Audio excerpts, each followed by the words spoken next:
Hi! Hello everyone, this is Aegon of Astora, and welcome to my blind playthrough of Elden Ring, Shadow of the Erdtree. This is episode number 1, being recorded on Saturday, July the 27th, 2024. I hope you're all having a fantastic day, whenever it is you find yourself watching this.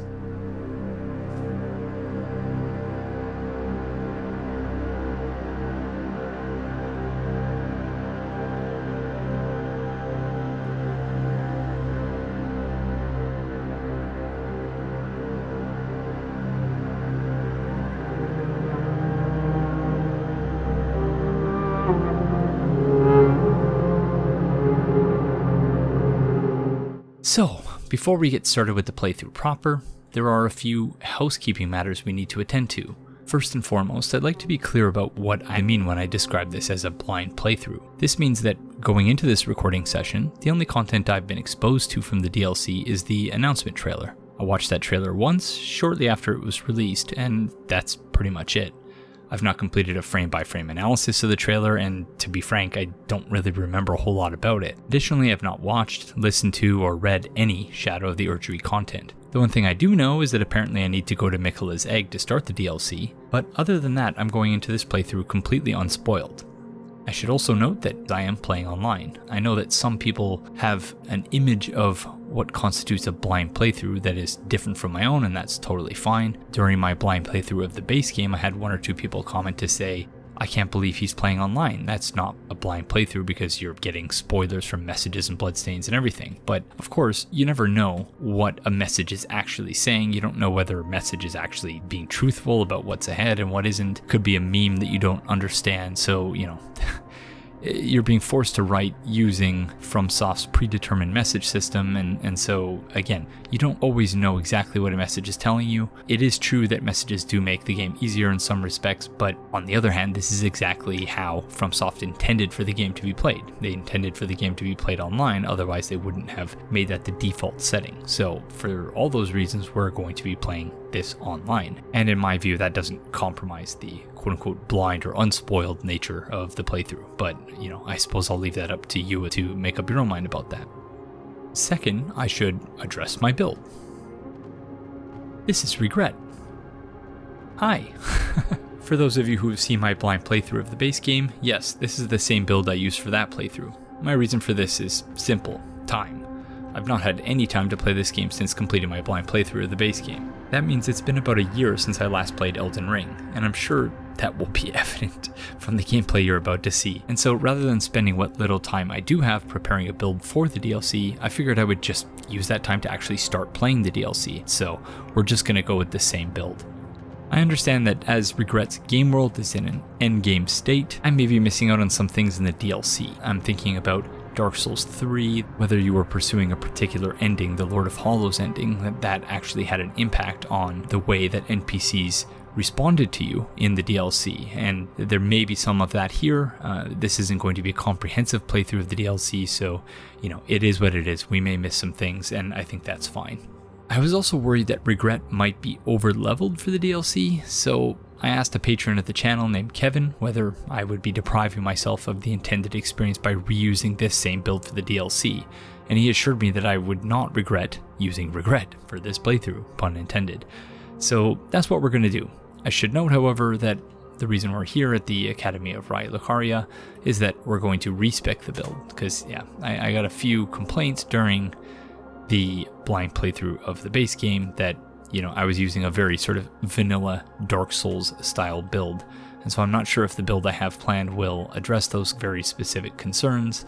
I may still be playing a very vanilla playstyle, but at least my build will be different from the one that we used during the base game. So that's what we're going to do in just a minute. Third and finally, I'm going to be commenting throughout this playthrough about whether, how, and to what extent the DLC confirms, refutes, or otherwise sheds new light on my blind analysis of the base game. So if you've not seen the video essay in which I offer my take on the pre-DLC story of Elden Ring, I highly recommend you do that because we'll be re-evaluating many of the ideas presented in that video throughout this playthrough. For those who have seen it and perhaps need a bit of a refresher, here's a quick summary. My blind analysis of the pre-DLC story of Elden Ring was informed by a theoretical framework that accounted for the intra-relatedness of all things, the material effects of discourse, and the entanglement of languages and cultures. Here's a brief summary of the theoretical framework from the video essay. In summary then, here are the 3 theoretical principles that will inform the forthcoming analysis. First, because all things are intra-related, one cannot thrive or flourish by subjugating, abusing, or exploiting others. Second, discourse is not just talk and text, it's about shaping what is possible and what isn't, and the associated material effects. And third, our languages and cultures are so entangled that the languages we speak shape the way we think. Using this theoretical framework, I addressed the following research questions. First, what are runes in Elden Ring and how do they work? Second, what is the greater will and what does it want? And third, what are the central themes in the story of Elden Ring? In response to the first question, what are runes in Elden Ring and how do they work? I argued as follows. In Elden Ring, runes are letters or symbols in the language of the gods, and our ability to bend and structure reality to suit our needs, wants, and desires is a product of our fluency in that language. The Great Runes represent a more advanced, exclusive form of this same language. Thus, the Elden Ring is a particular arrangement of Great Runes, formed essentially into a semisegraphic sentence, and that the particular manner in which the Great Runes are arranged impacts the material world in various ways. Recall that according to linguistic relativity, the structure of a language influences its speaker's worldview or cognition, and that by extension, individuals' languages determine or shape their perceptions of the world. Recall also that in the 2016 film Arrival, the protagonist, Louise Banks, learns how to perceive non-linear time by immersing herself in the heptapod language. Likewise, in Elden Ring, the abilities of the player character are directly proportional to our familiarity with the language of the gods. This is not merely about accumulating runes, however, as you can accumulate tens of thousands of runes at the start of the game, but you can't actually use them to improve your abilities until you meet Melina, who teaches you the basics of the language, allowing you to level up. In other words, it's only by leveling up and by extension, actually immersing yourself in the language of the gods, that you're able to improve your abilities. Each time you level up, you become more fluent in the language of the gods, which further influences your cognition and improves your ability to shape reality to suit your needs, wants, and desires. As for the second question, what is the greater will and what does it want? I argued that the greater will is a parasitic, meddlesome deity and hive mind that wants to feed on the lands between and its resources. In response to the third question, what are the central themes in the story of Elden Ring? I argued that colonial relations are parasitical, that classism is self-destructive, and that war is an ultimately futile endeavor that is enabled by cultures of violence. That's as simply as I can summarize my blind lore analysis, so again, if you've not seen it, I suggest checking it out before watching this playthrough. It's not required viewing. I'm going to do what I can to sort of explain while I'm talking about things as we go through, but I do think it would enrich your experience watching this particular blind playthrough. So, without further ado, let's go respec and then we'll head over to Miquella's Egg and get started.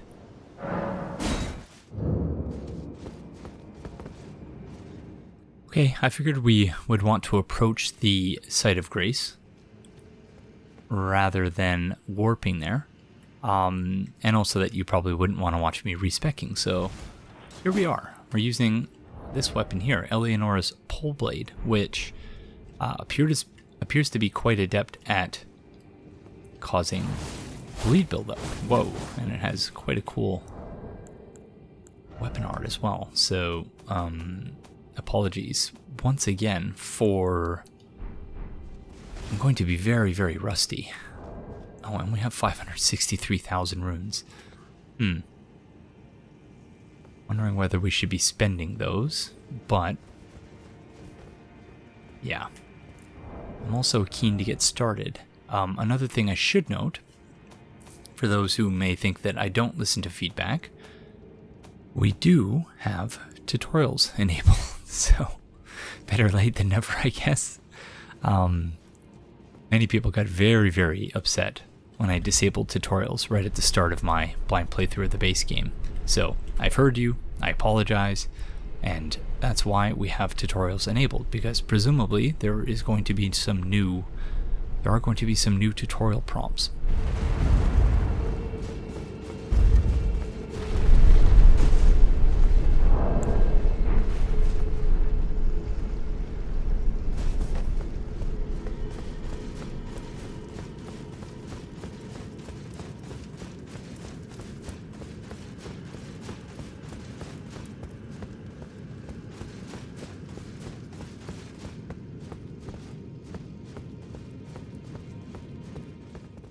Who are you?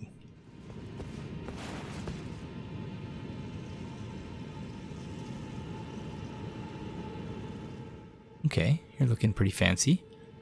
Another thing I should note is that, sorry, I know I should have made a list, and I did make a list, but things are coming back to me as we've started playing. The lighting here is atrocious. So another thing I should note is that I do know that we've missed several things. I've been led to understand I missed an entire boss in an endgame area. I believe it was Crumbling Farum Azula.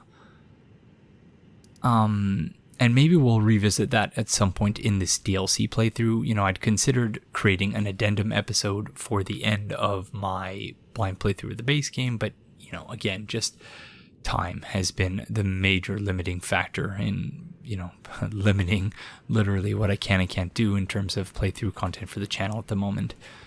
There's just too much going on in my life, unfortunately, but fortunately and unfortunately, I should say. But yeah, so we may revisit some of that stuff. We may, and I'm also going to be addressing comments that I received on my video essay. Again, we're going to be reevaluating the ideas presented therein throughout this playthrough, but I'll revisit and discuss some comments as well throughout. So just wanted to get that out there. Hi, friend. Were you guided here by kindly Mikola? I am Leda. And like you, I was guided by faith along his honorable path. Touch the withered arm, and you too will be transported to the realm of shadow where Mikola the Kind now dwells. My compatriots are there already. Like us, they have heard kindly Mikola's call. If you can find them, they are certain to lend you aid. Okay, Mikola the Kind. So, to touch the withered arm transports us there. My initial reaction in hearing that was, oh, so this is not Mikola, but that's not necessarily the case. Arguing with myself already, and we're only, 20 minutes into this playthrough. Maybe 10. So it could very well be that this is Mikola. It's described as Mikola's egg after all. And it could still be Mikola's egg, and that could not be Mikola. It could just be an egg that belongs to Mikola. But of course, if you think about the series of events which led to us discovering this, we were following Mohg, or we were basically entering Mohg's Dynasty temple, whatever this place is called. Mohgwyn Dynasty Mausoleum, I should say. Yeah, you can tell it's been about a year since I've done live commentary. I'm sorry, I'm very rusty and, tripping over my words and my own tongue and whatnot, so apologies for that. But we came here, and Mohg came out of Mikola's blood, out of Mikola's bloodstream. Sort of like a magic school bus type situation. So presumably, we're going to be doing something similar. We're going to be traveling into Mikola's blood, the world contained within Mikola's blood. Very interesting. This friend here described Mikola as Mikola the Kind.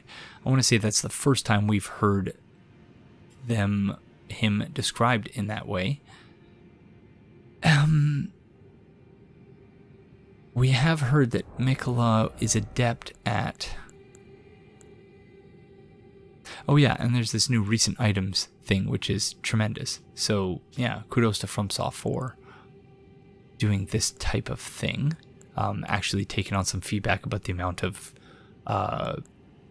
inventory items in the game, and taking that feedback on board and actually making changes, which, yeah, not something FromSoft always does. So I want to say, delicate water lily of unalloyed gold that has started to fade and wilt. Material used for crafting items, exceedingly rare to find. A flower signifying faith in the Erdtree, thought to be beloved by the Empyrean Mikola in his youth. Okay, so it's not this item. There is another item that talks about Mikola essentially coercing people into thinking that he's wonderful and kind and all those things. But yeah, off the top of my head, I cannot remember which one it was. But Yeah. In other words, I'm a bit skeptical of the title Miquella the Kind. I don't know that he's earned it necessarily through being kind to people, but maybe that's just me being cynical. Come now. Touch the withered arm and travel to the realm of shadow. I will not be far behind. May we meet again. Come now. I will not be... Okay, she doesn't have much else to say. Let's see if we can have a look at the embroidery. So if you're new here, I apologize. Welcome. This is the kind of stuff we do on this channel. We spend a lot of time, we waste a lot of time, you might say, looking at small details and not really getting anywhere in terms of understanding what those details are. But I'm led to understand that some people do appreciate this style, because obviously no one would be watching this content otherwise. But yeah, quite beautiful. Reminiscent almost. Gosh, I'm really showing the fact that I've forgotten so much about these games I used to be so knowledgeable about. But in Dark Souls 3, there was an armor set that was like this, except the robes over top of it were not looking so nice and clean and, yeah, gosh darn it. It's the armor set that those of you who have watched Dark Souls 3 Let's Talk Lore, it's the armor set that currently wearing on our John Grimm the Reaper build. But yeah, anyways, let us just touch the egg and, or pardon me, touch the withered arm and see what happens.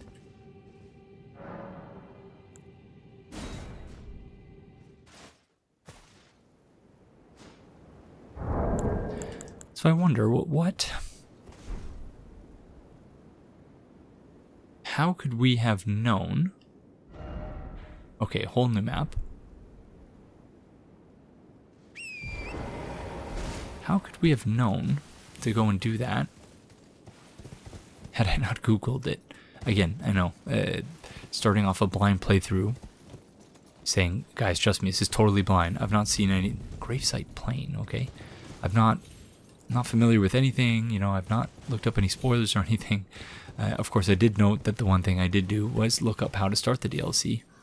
But yeah, given that my recording time is limited, and we're getting started on the DLC today.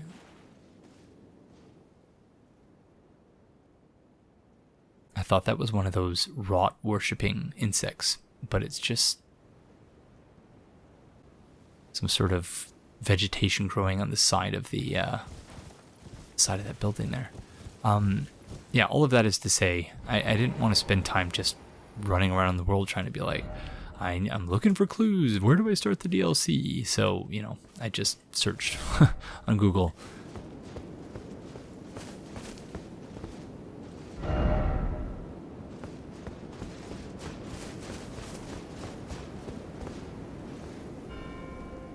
Oh my goodness, okay. I do remember a very mangled looking Erdtree from the trailer. And so it appears to be leaking sap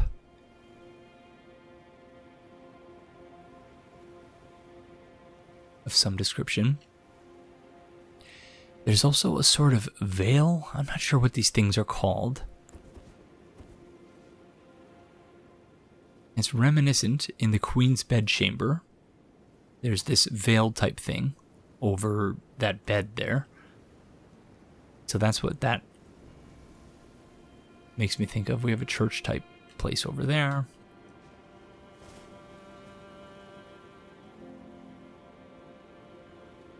Some type of new fire giant / wandering mausoleum.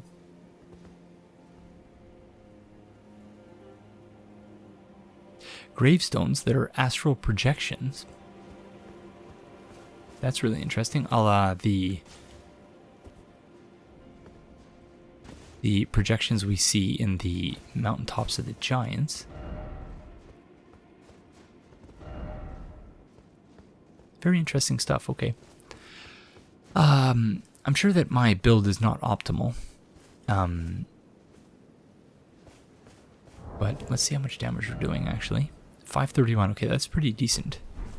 But I was not exactly sure where to allocate my stats, other than, you know, we need lots of dex.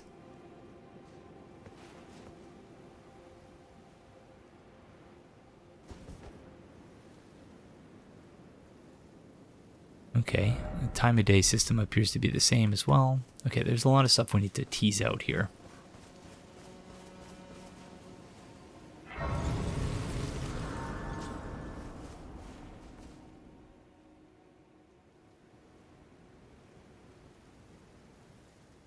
So is that supposed to be like one of those towers? Gosh darn it, what are they called? Okay, show lands, but okay, shadow. So we're in the shadow realm now. Gosh, yeah, the frame rate here is not a constant 60. That's a bit disappointing, because, yeah, I guess there's a lot of particle effects happening here. But anyways, without further ado, let's have a rest. Gravesite Plain, hold on. Did I see different options there? I did. Shadow Realm Blessing. Scadutree Blessing. Revered Spirit Ash Blessing. Consume Scadutree fragments to bolster your Scadutree Blessing. The Scadutree Blessing bolsters the recipient's abilities to deal and negate damage, but has no influence outside of the realm of shadow. Revered Spirit Ash Blessing. The Revered Spirit Ash Blessing bolsters both summoned spirits and spectral steeds' abilities to deal and negate damage, but has no influence outside the realm of shadow. Okay, this is... Wow, FromSoft, really... so Kevin, whom I mentioned earlier, noted when I asked whether I would regret using regret for this playthrough, noted that there was a sort of mechanic in this that allowed you to... and he didn't spoil any of the specifics, so thank you, Kevin, but he noted that there was some sort of mechanic in the game that allowed you to sort of fine-tune the DLC difficulty. And yeah, that's really interesting. So once again, I assume that this is very similar to the first time we were in Limgrave, where we're seeing a lot of things now, none of it will make any sense, but eventually we'll be able to reach all of these locations.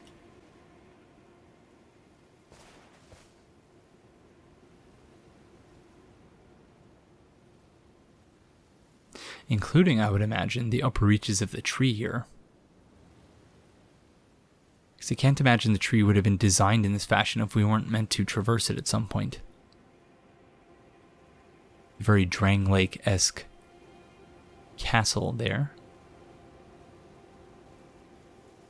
As in, it reminds me of Castle Drang Lake from Dark Souls 2.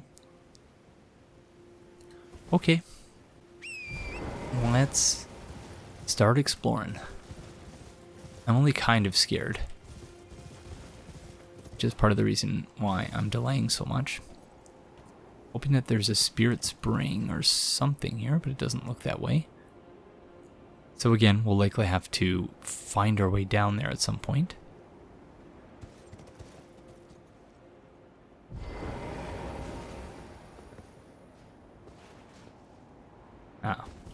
Trying to look down. Cannot look directly down because I'm trying to see if those are statues or people.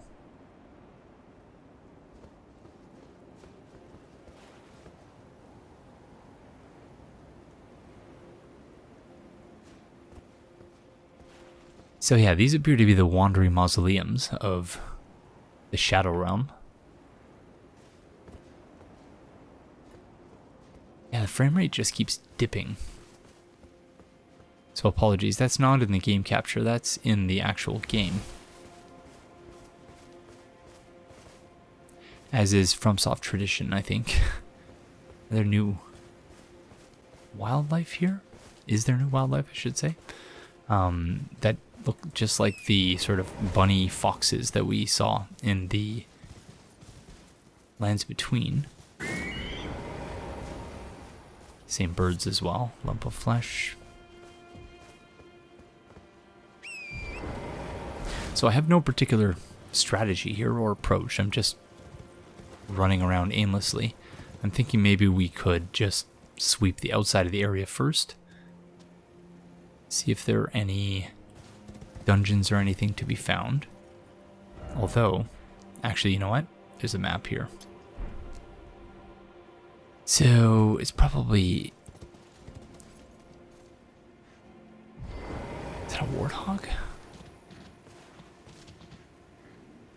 It is. I'm gonna say we saw one of those in, or many of them in the lines between, but again, it's been a long time, so I don't fully remember, but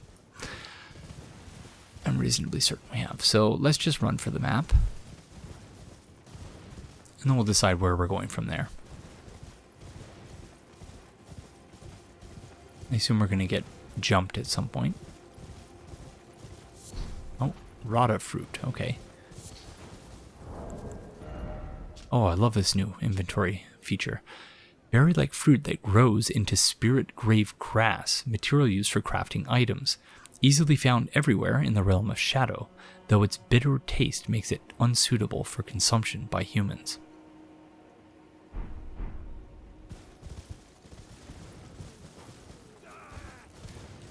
Okay, so these are... shadow friends? I don't know how to describe them.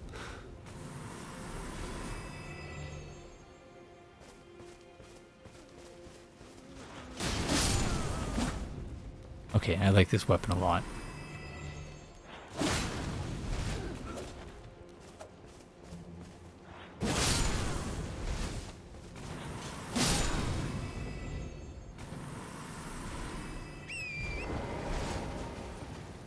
I am a fan.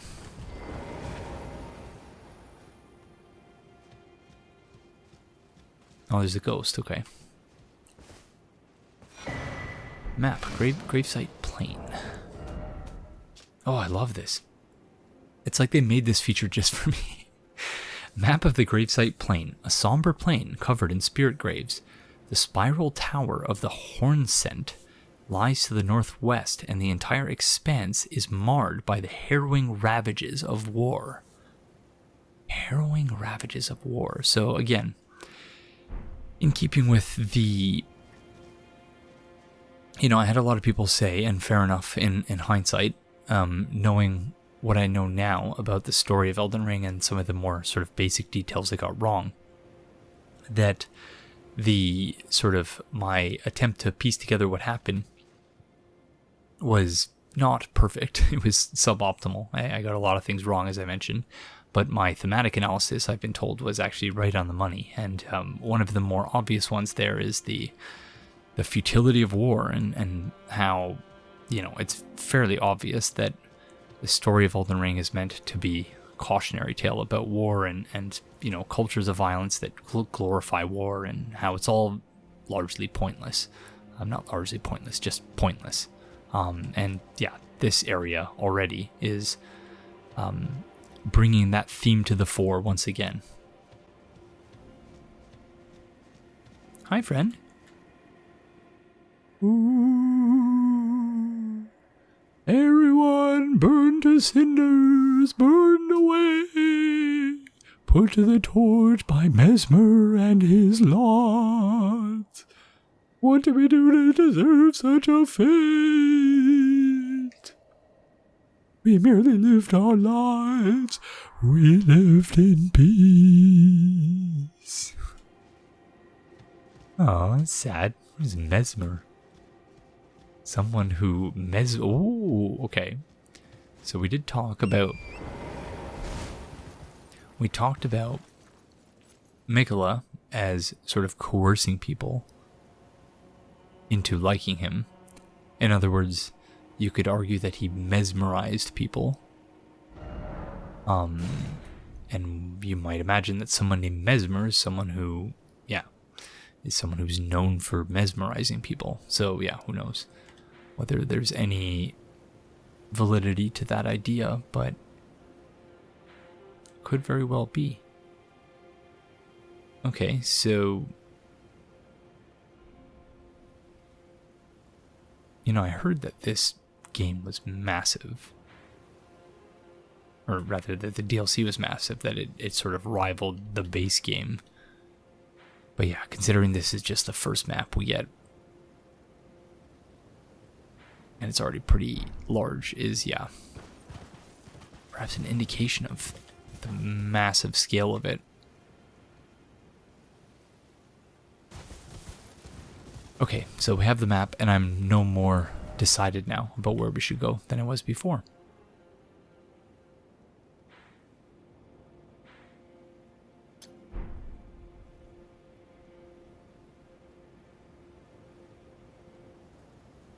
I think this is the direction we were going previously, so let's just head back here. And then, yeah, continue that approach. Red flesh mushroom. Continue that approach of just sweeping the edges of the area first. Red mushroom that grows in sullen lands. Material used for crafting items. Easily found everywhere in the realm of shadow. The flesh of the mushroom is similar to raw meat and can serve as pot innards. In other words, you craft it into a throwable.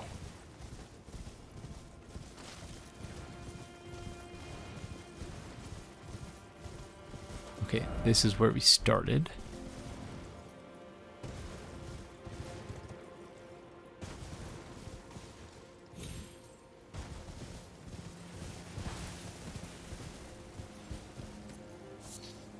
White flesh mushroom.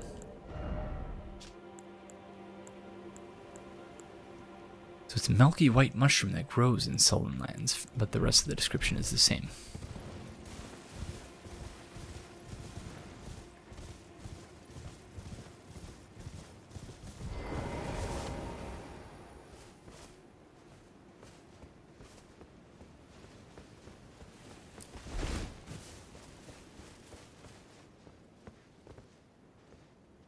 Okay, that's that hog we saw earlier.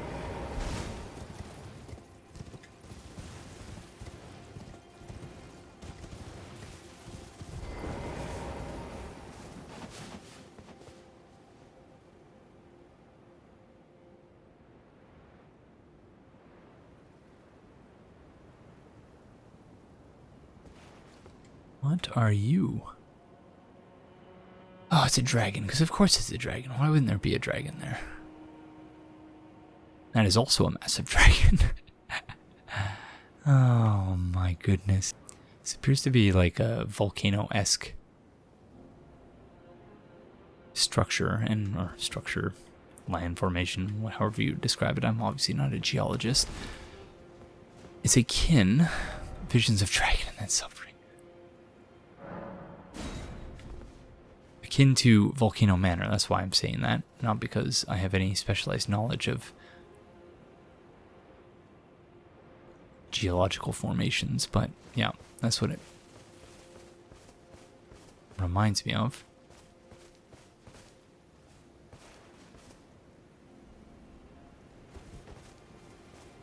Very curious to have these sort of like mausoleum type structures where the bodies are just sort of exposed to the elements. Not sure why that would be.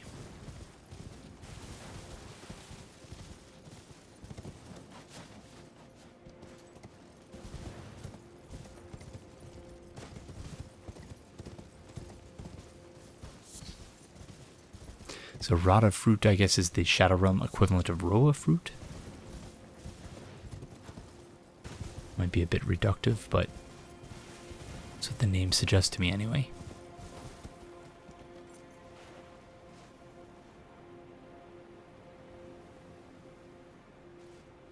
Yeah, I'm not understanding.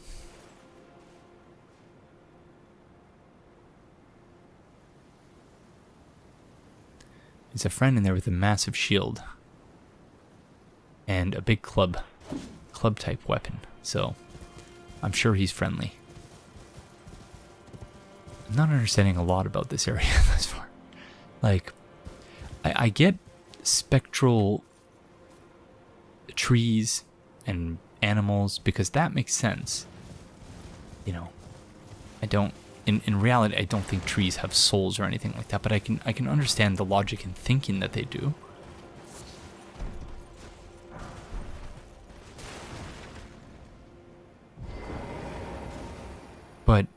gravestones? See, I don't know. It's, yeah. I'm not sure that I understand that, but it doesn't have to make sense to me, obviously. Black Pyrefly. Fiery butterfly with black cinder wings. Material used for crafting items. Flies in war-torn lands that have been scoured by Mesmer's flame. They burn in dark and slender ribbons of fire.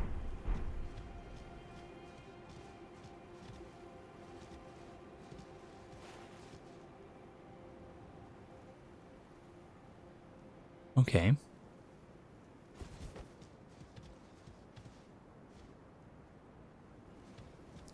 can lock onto them, but they don't appear to be interested in fighting us, which is fine by me. But you wonder what's going on. That they appear to be so crestfallen.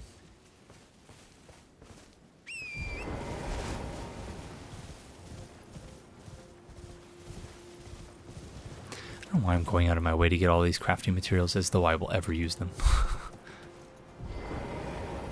I know that they're useful. I know that many people make great use of them and create all sorts of wonderful crafted materials. But it's just, yeah. I've not really had the time or the patience to sort of really engage with that mechanic in the game. That's not to say that it isn't a brilliant mechanic and that people can't do wonderful things with it and, you know, that I should be appreciating it more, but it just, I don't. Be wary of weak foe. Okay.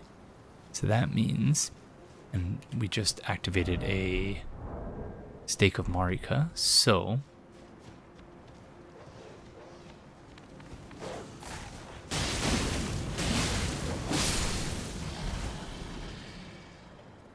there's bound to be a boss ahead. That friend with the massive shield, I would presume.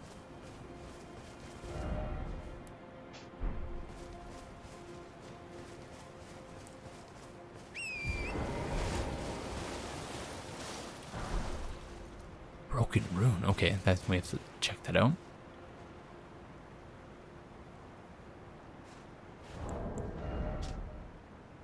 Golden traces of the grace bestowed upon those who fell in the realm of shadow, used to gain 500 runes, broken and faded, threatening to dissipate entirely.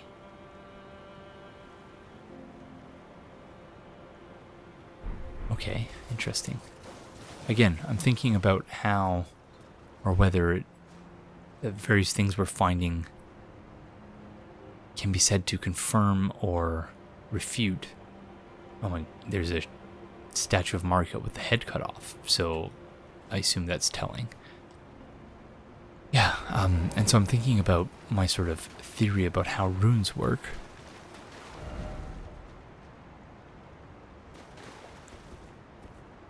Whether this puts the kibosh on that.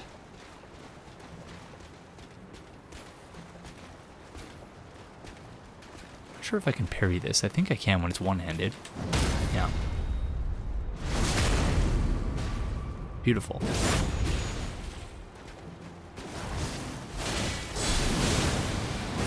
Ooh, that hurts.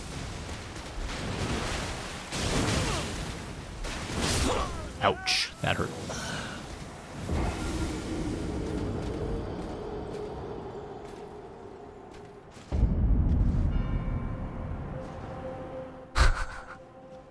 Alrighty then. I may have underestimated that friend a little bit, based on the fact that I was able to parry them.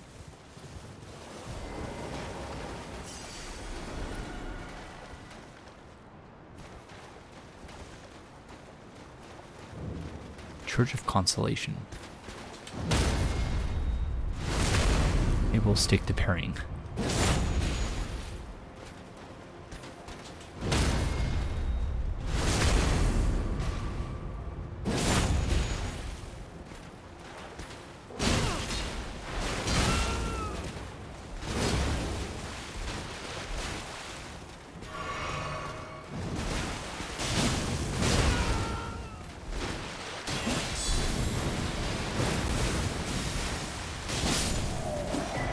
Whew. Black Steel Great Hammer. Weapon of the Black Knights, servants of Mesmer the Impaler. Great hammer of black steel with decorative embellishments in gold. Blessed with an Erdtree incantation. Further holy imbuement will amplify the effect and greatly increase the armament's power. Guard counters cause a burst of power. Skill Endure. Assume an anchored stance to brace for incoming attacks, briefly boosting poise. Damage taken while using the skill is reduced. This was the item. The Empyrean Mikola is loved by many people. Indeed, he has learned very well how to compel such affection. So, yeah, I used the word coerce earlier. I'm not sure if that's entirely accurate, but to compel affection. You don't typically compel affection. People just show you affection because, you know, you're, well, I don't know. I guess there's... You could probably think of many examples of people who compel affection. So yeah. Queen Marika with no head. Okay, Scadutree. Okay, so I guess they do have item descriptions. We did not have one on our person. And so presumably if we had tried to use it previously, it would not have allowed us to. Because we obviously didn't have one. So somewhat like,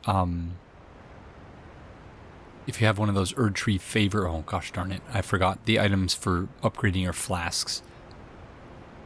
It gives you the option, or the dialogue option to use it, but then if you try to use it, it says you don't have any in your inventory. So seems kind of silly. But, so again, a really clever way of ensuring that everyone will be able to enjoy the DLC at whatever sort of level they're at in the base game. I think that's a really clever mechanic, so I appreciate that a great deal.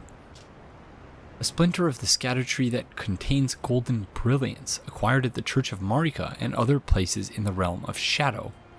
Consume these at sites of grace to bolster your Scadutree blessing. The Scadutree blessing bolsters the bearer's ability to deal and negate damage, but has no influence outside the realm of Shadow. It is said that when the Scadutree crumbles from its core, that it will scatter across the entire realm of Shadow. The people of the Erdtree collect the splinters and use them in prayer.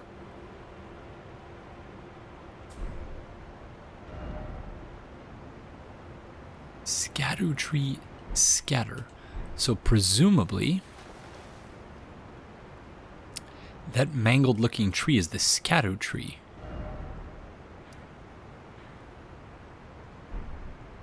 Obviously, much like the Erdtree in Limgrave, we're going to see it, and it's going to appear to be quite close, but we're not going to be able to actually... Do we continue to the uncharted region of the map? I think we do. We're obviously not going to be able to... Well, that's frightening. Probably much more so for those who played the unpatched game, when apparently the dogs are deadly. I believe it was mentioned in the comments that it was the dogs from Mohg's place, whatever the heck it was called. The Mohgwyn Palace. I want to say they were near the, or in this river or lake of blood here. Yeah, I'm not sure exactly how I'm going to structure these episodes. My thought process is that, seeing as, you know, I'm not releasing these right away or anything, it's going to be a while until you all see this after I'm recording it. I'm liking this weapon a lot. It's quite fun to use. That I might... Oh, crud. That was silly of me. I should have taken him out while I had the chance.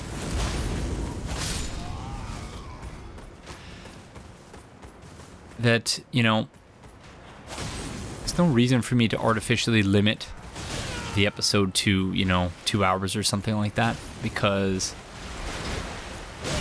Ooh, it's not really a great one-handed weapon. Yeah, there's really no reason for me to do that. This friend has a buff of some description. What's buffing you? Smithing stone, level 4 times 2. That's quite nice.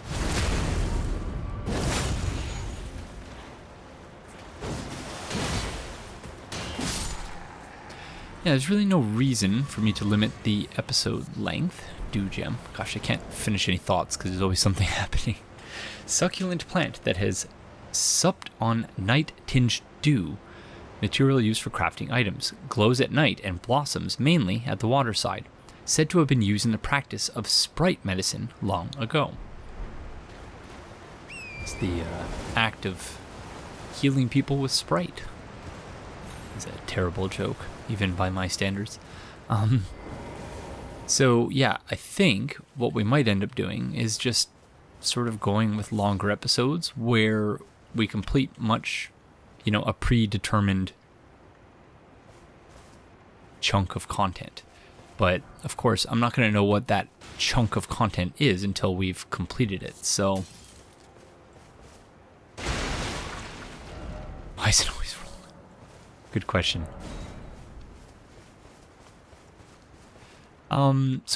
So I hope that whatever sort of format I end up going with, you actually enjoy, and that it's not, sort of a distraction or source of ire. But I'm going to have this sort of anxiety about the playthrough until we get a few episodes in, and I'm clear that everyone is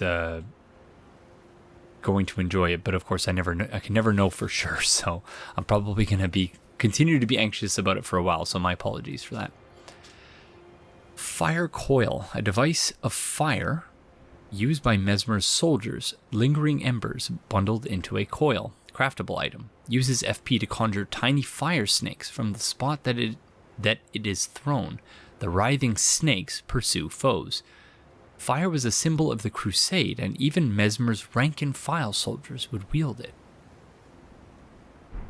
So it's funny, we've heard all about Mesmer thus far. We've heard relatively little about Miquella.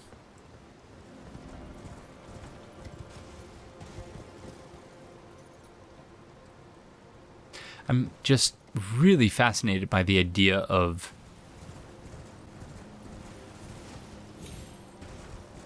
these gravestones.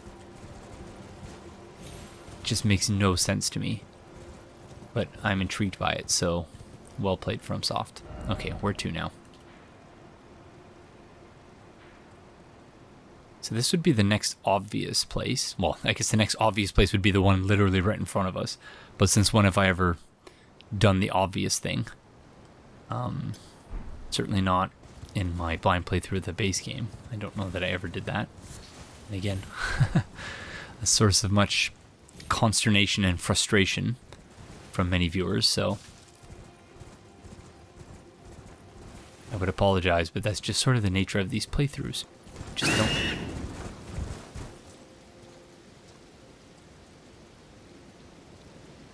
Okay. Loger the Beastclaw. Hello. Oh. That was probably not smart.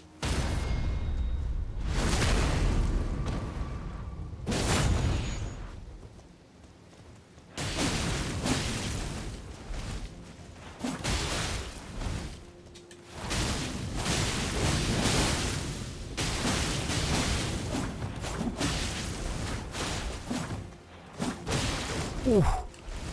Who can proc bleed first?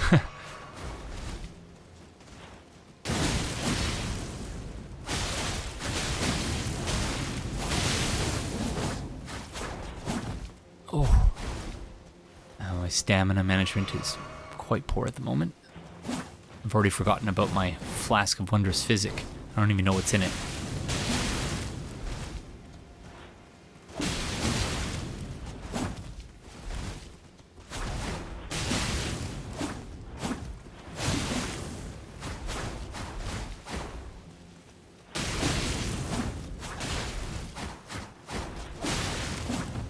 Oh, come on.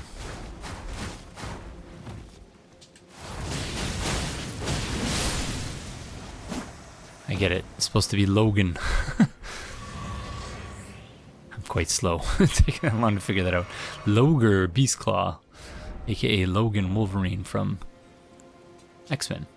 Beast Claw, weapon used in the form of a carnivorous beast, vicious claws, used to perform bestial slashing attacks, uncanny to humankind, an imitation of the esoteric technique of the horned warriors. Those who carry this weapon wield it as though they have been possessed by a savage beast. Okay, in the form of a carnivorous beast's vicious claws. Because it does actually look like a beast's hand, but the claws have been sort of added to it. It's a bit strange. There's another tumbleweed. Okay. That was an interesting fight.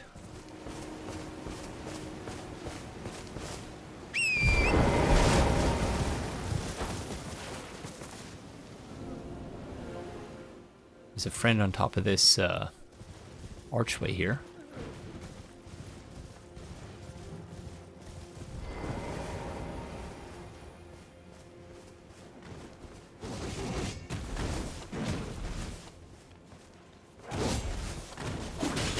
Ooh, you got some fancy moves there. Oh, ooh. Painful ones, too. Friend looks like the Gru from Dark Souls 3. Oh, you have a lot of HP, don't you? Thank you for bleed.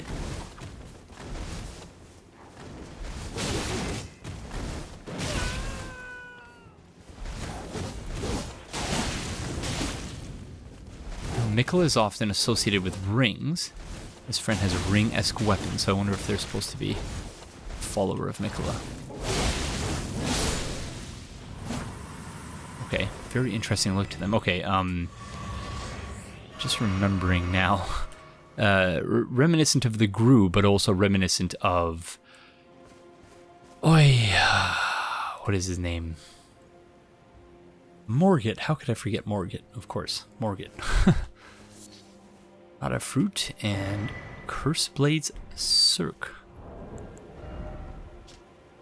Weapon of the masked Curse Blades. Circular backhand blade with wave-like cutting edges, sharpened into points that incite blood loss. Long ago, this was employed by the ascetics who strove to become tutelary deities as a ritualistic object in their self-flagellating dances. Okay, there's a lot to unpack there. Unique skill, Deadly Dance, an aggressive spinning skill that tears into foes using the circular blades in each hand. Additional input allows for a sharp axe kick follow-up. Okay, this is the first time it's rained since we've been in here. There's an intense rainfall.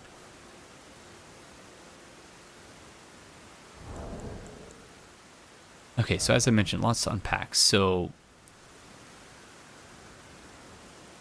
ascetics. So this was long ago employed by the ascetics who strove to become tutelary deities.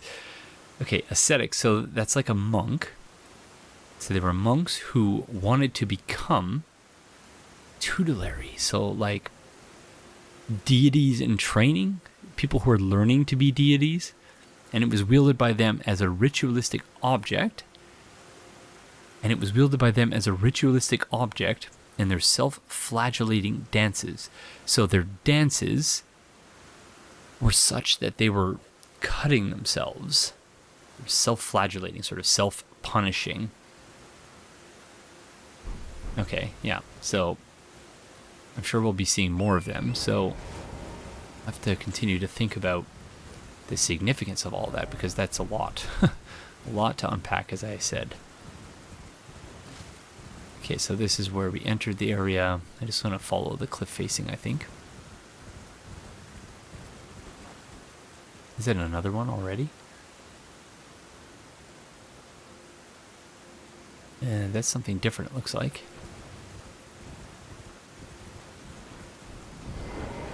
Oh no, I hate birds in this game. Any sort of airborne enemy.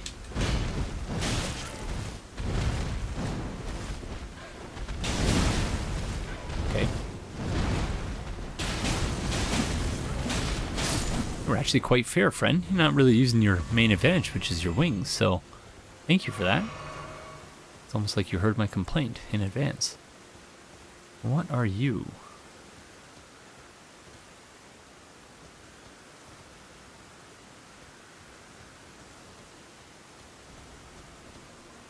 It's supposed to be a dragon? Or just a bird? I suppose. Just a bird, it looks like. Or a wyvern, I suppose. I know George R. R. Martin thinks that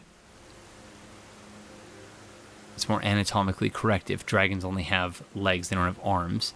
But FromSoft sort of takes the opposite approach. FromSoft treats things with arms as being dragons, and those without as wyverns. Obviously, they can both be right, seeing as dragons are not real. So, no one really has a monopoly on what, or, you know, authority on what dragons ought to look like, or how they ought to be defined. It's all fiction anyway. I'm sure someone will disagree with me. Okay, I wanted to come here. Oh, sorry, I was going in this direction. Surprisingly, we've not come across a single dungeon yet.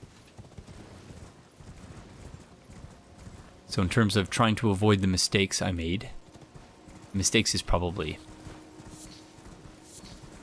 not exactly the right term, because I don't know if they were mistakes as much as they were just things that annoyed people in my blind playthrough of the base game.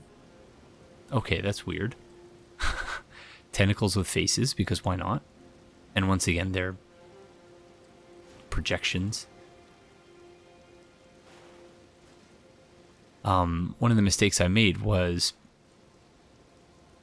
obviously I didn't understand the dungeons and how the world was put together. There's a lot of stuff obviously I didn't understand about the game because I was playing it completely blind.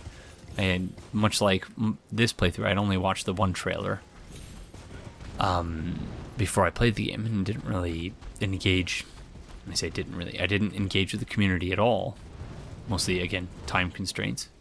But, you know, didn't engage with the community at all in terms of speculating about what the game was going to involve and, you know, breaking down the trailers frame by frame and stuff like that. I didn't do any of that.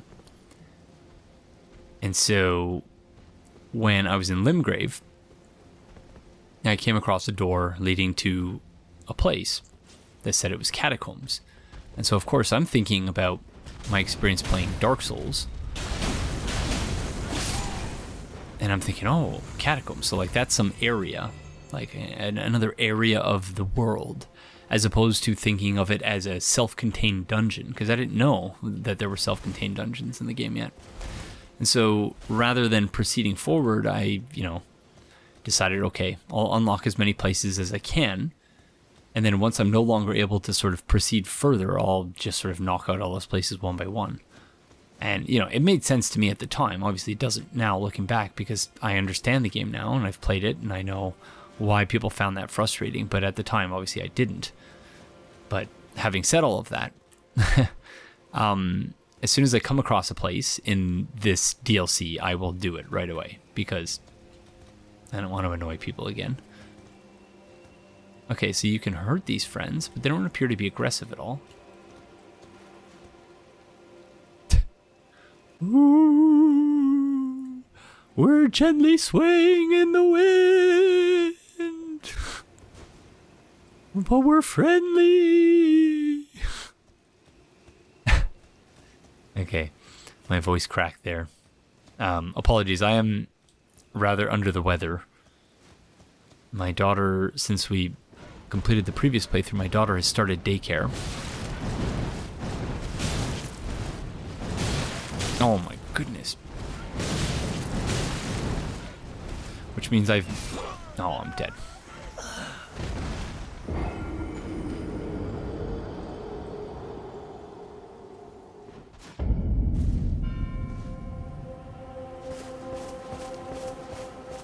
Wow, stunning. Except that was some terrible pop-in at the same time. As I was just mentioning, my daughter just started daycare. Well, just started. A few months ago, she started daycare. She's doing great. But, you know, they have to really build up their immune systems. And, you know, my wife and I were very careful during COVID. And, yeah, just very conscientious about hand washing and bubbles and all of that stuff. And so, yeah, I don't know, 3 years or something where I wasn't sick at all. And since she started daycare, we've been sick more or less constantly. So it is what it is. She obviously doesn't know to be conscientious in washing her hands and what to touch and what not to touch. And it's just comes with the territory of being a baby and growing up.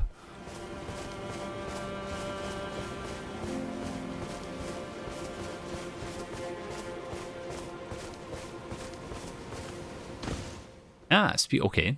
Looks like it's a boss down there, actually. And so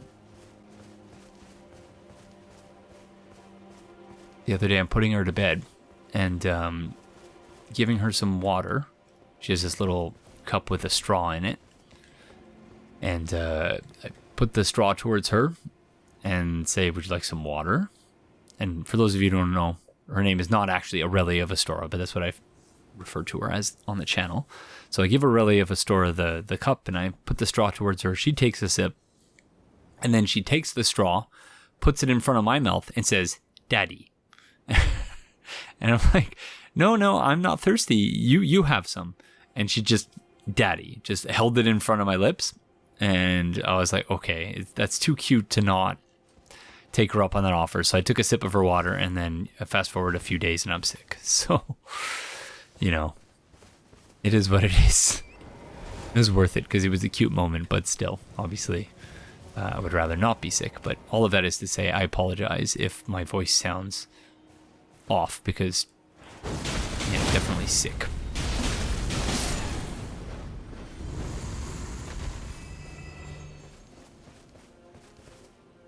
Okay, no more stalling. Let's go see what's going on in this mausoleum here. Western Nameless Mausoleum, okay. What do we even have in our flask? I'm not even sure we can check from here. Oh, we can. Okay, damage negation and stamina recovery. Okay, that's good. Well, let's do it then.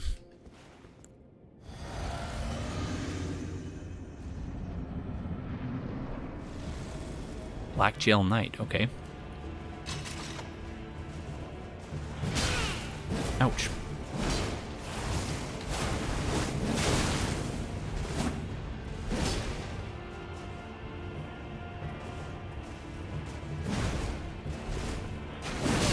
Ooh.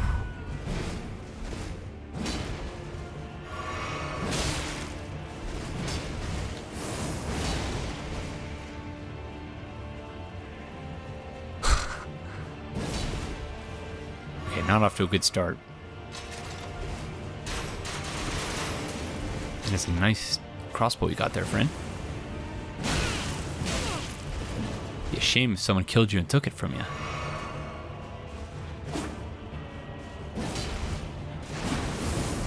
Yeah, I can't say I've adjusted super well to this weapon.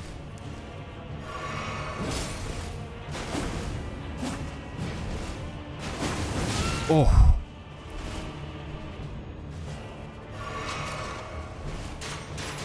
Certainly during the blind playthrough of the base game, I may have been relying a little bit too much on the poise break potential of the greatsword.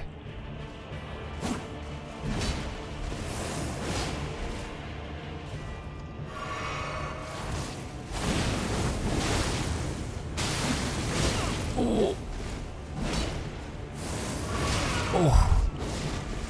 I deserve to die there.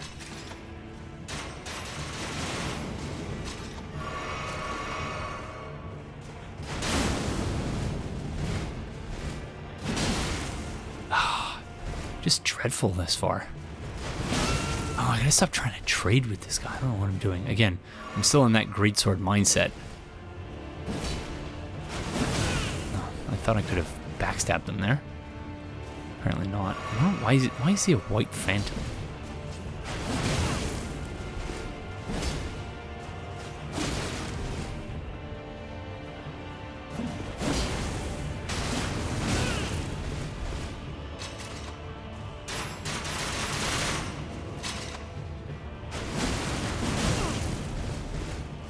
This has been very ugly. Oh, and now he's healing. Gosh darn it.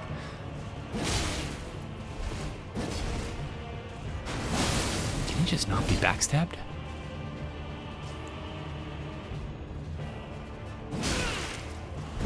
Oh, terrible.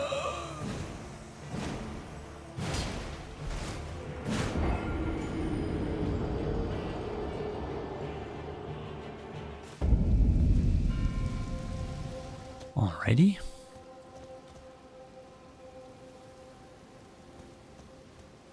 That was not my best effort.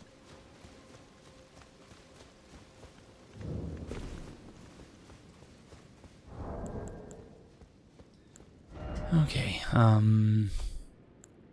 my gosh, I only have 4 rune arcs. Alright, well, let's give it a shot.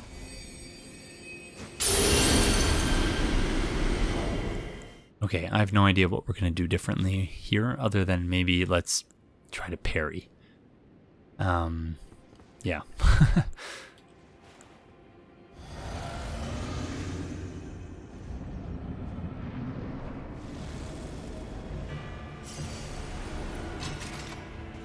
Okay, so he looks like a phantom because he is a phantom. That obviously makes sense.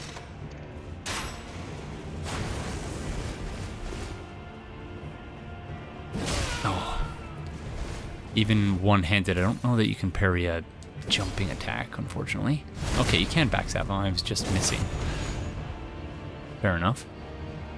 Okay, that's two-handed. Oh, stop trying to trade.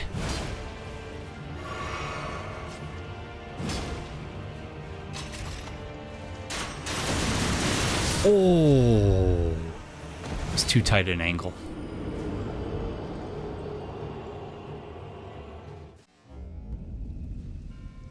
Yeah, that popping is dreadful.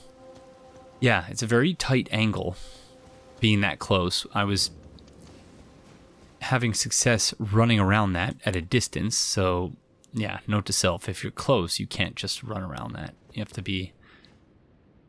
create a bit of a gap first before you do that.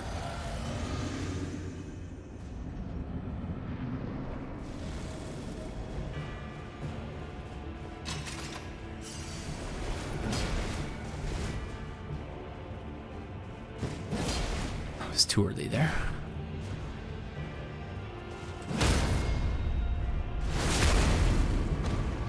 Nice armor, friend. Looking good.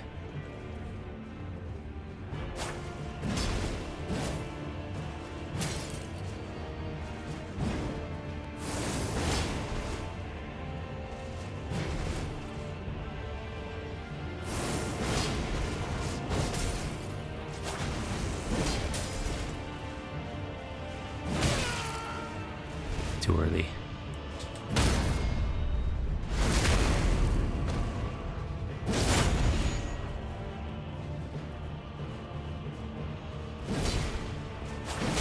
Ah, silly.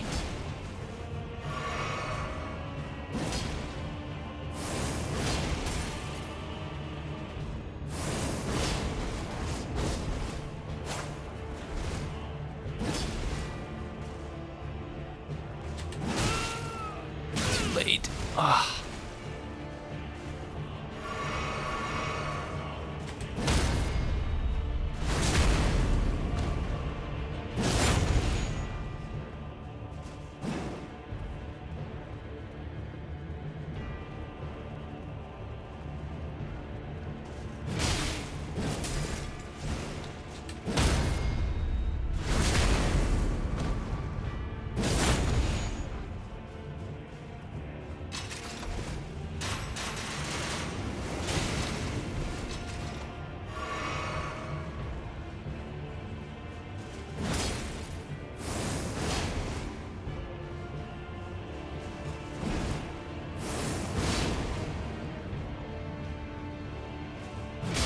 Oh, the range on that.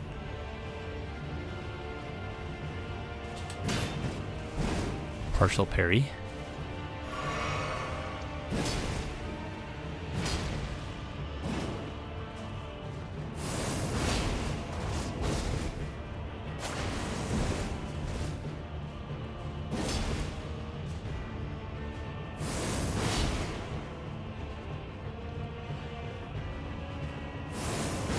long FP bar there, friend.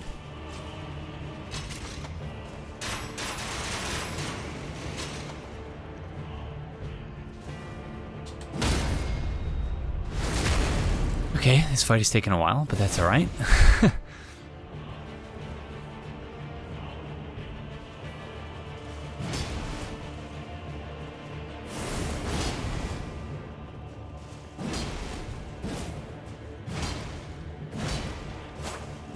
Oh, what? I thought for sure he would have been out of stamina there.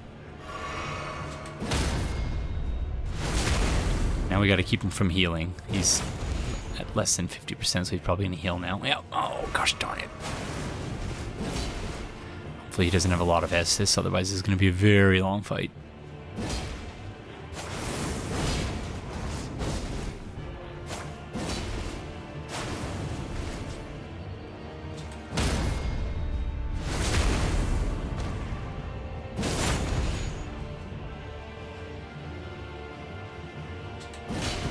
Yeah, you can't parry those. Thought I would try.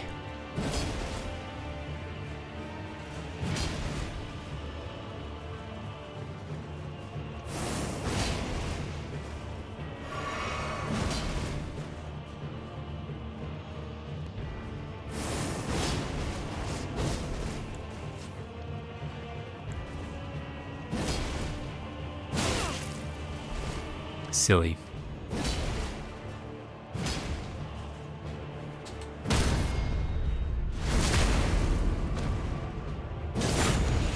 This is the wrong weapon for parry or post strat, I think.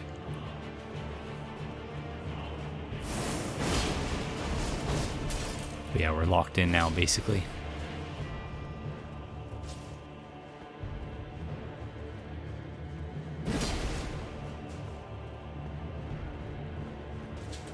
Oh, too late.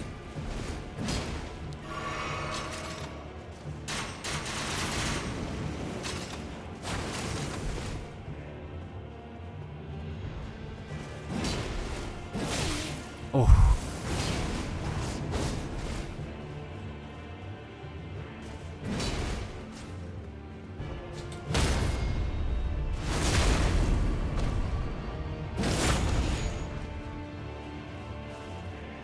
Okay, good. He doesn't have any more Estus. Or Crimson Tears, I should say.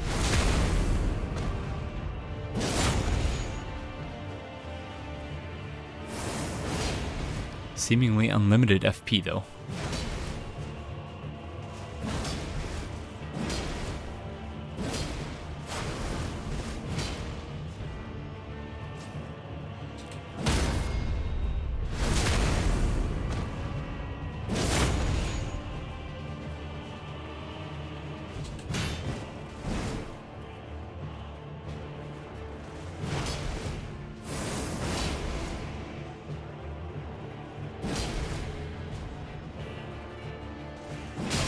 Oh, misjudged that.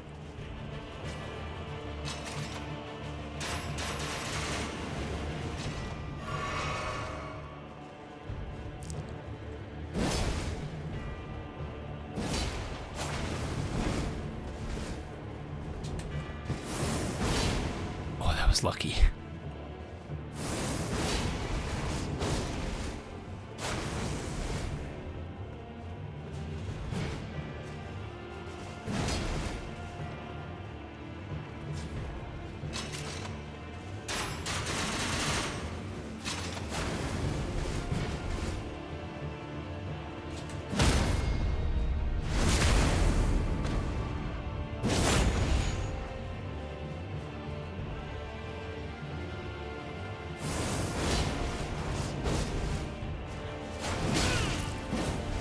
Stupid.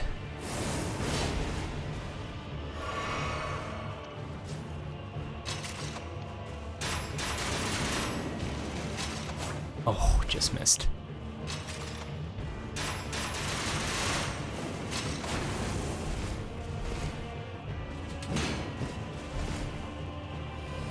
Oh, thank you, friends. For a split second, I was like, why the heck did I just get all my health back? What a timely rating. that was stupid.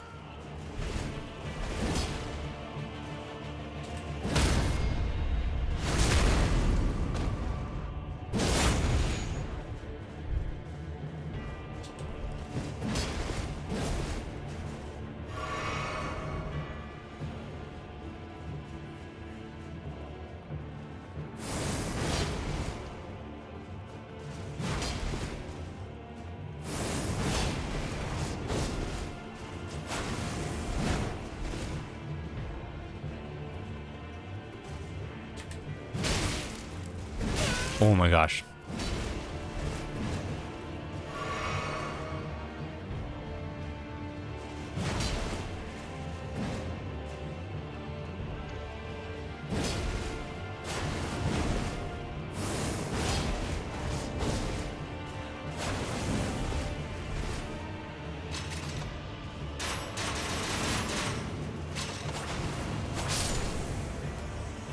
Whew. Yeah, I feel like that was a total trash mob boss. And it just took me 20 minutes to do. Okay, well, we got a greatsword and a whole set. Looks like the Black Iron set. Greatsword of Solitude, Helm of Solitude, Armor, Gauntlets, and Greaves. Oh, thank you. All these ratings. Just had to remind myself of what the messages were. A ladder ahead, by the way, lateral ladder in front of one of those small ladders you can't actually climb. Fingers ahead in front of fingers. Skeleton ahead, therefore don't give up. Old codger ahead, but visions of friend. I think that's in front of the giant blacksmith whose name escapes me at the moment. Why is it always dung? All the more try to stay calm. Angel ahead, by the way, praise the beautiful in front of a mirror. Beautiful ahead, therefore don't give up. In front of, I think, the Erdtree, essentially. Why is it always edge, by the way, boggle bog? So yeah, I don't know which message it was, but I appreciate it all the same. Okay, so the person we were just fighting is this person, presumably?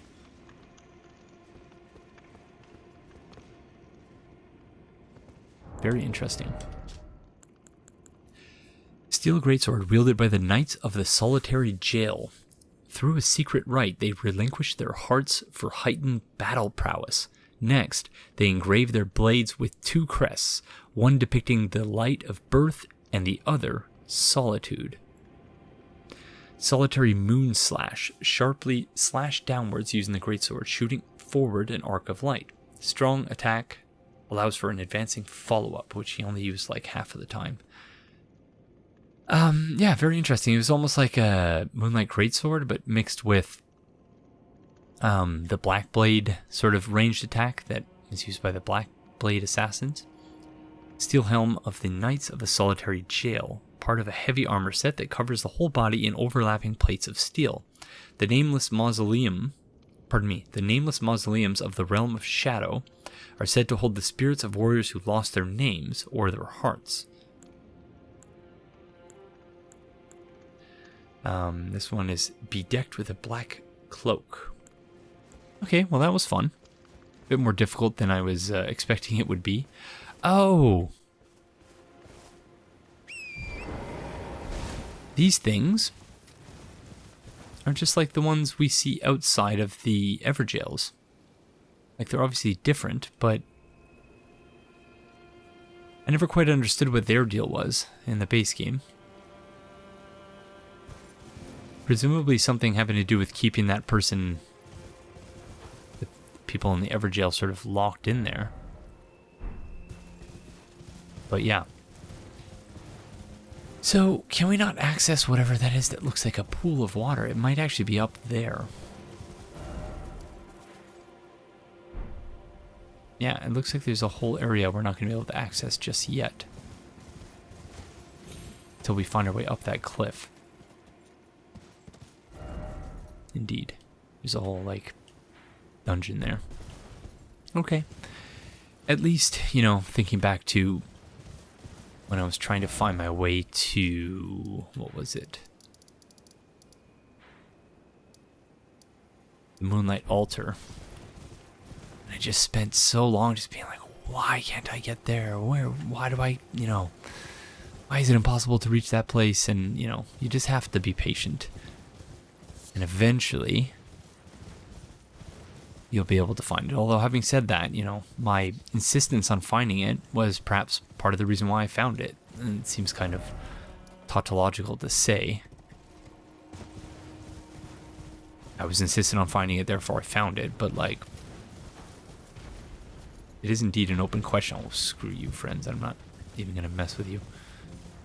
It is an open question as to whether, just going along with things, I would have found it anyway, or if my insistence on finding it was what led me to find it. But yeah, lots of popping. And I'm playing this, I don't know, 2 months after release? A month and a half after release, something like that. It's almost August. So you would have thought that they'd have figured out optimization strategies by now, but apparently not.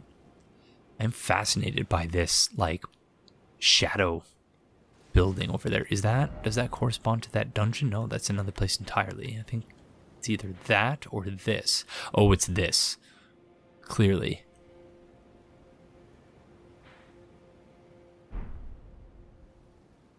It's like a ink blot building.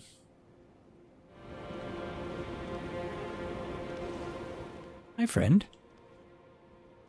Sorry, I was just taking a break for a second to cough. Thank you for giving me a good look at you, though.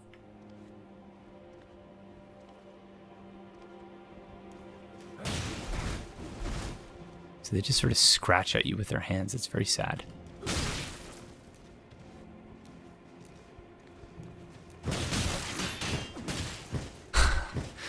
Parry spam doesn't work. Oh, we need to rest at a site of grace. Or do we? Yeah, whatever. I think we're fine. Let's see what's going on here. So all these friends are worshipping something.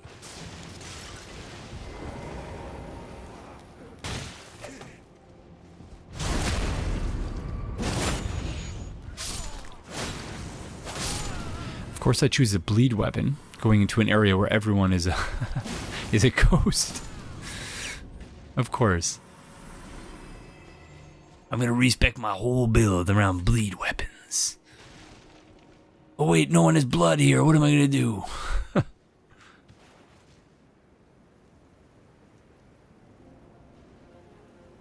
This guy's picking apples or something?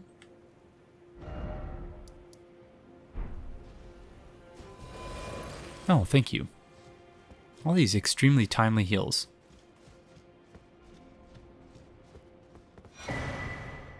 Greater Potentate's Cookbook.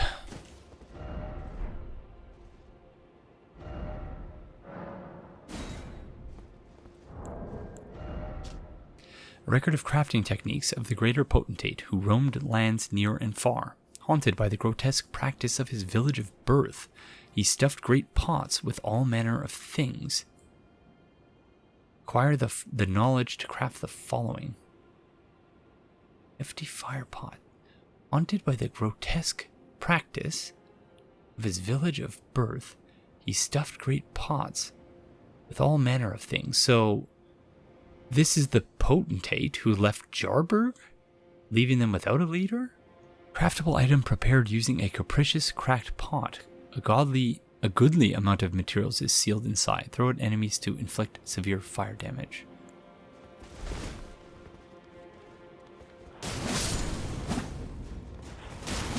Sorry, friends.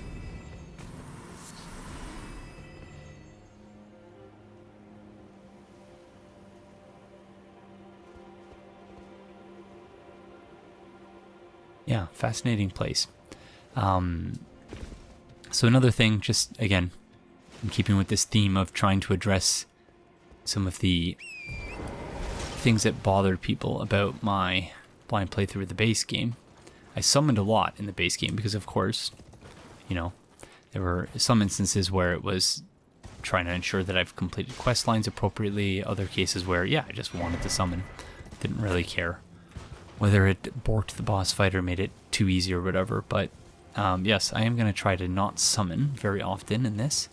What I will probably do is do some summoning in areas like this one, even though I'm obviously not doing that at the moment.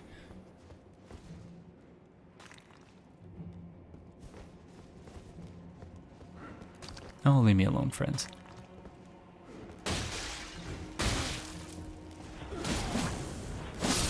Okay, I thought they were picking apples, but no, that's just stuff to throw at you.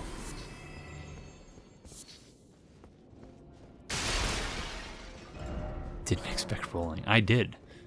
I'll give you one. I'll applaud you anyway.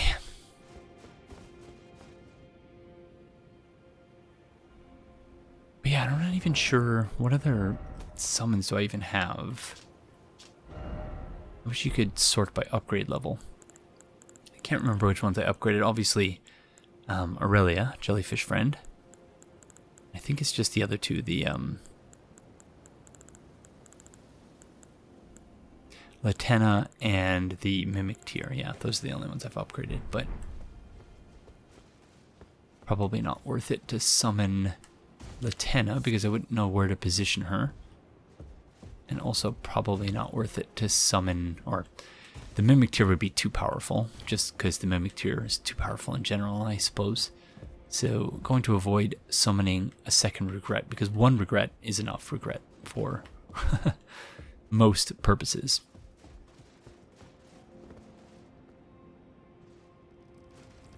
But yeah, I will...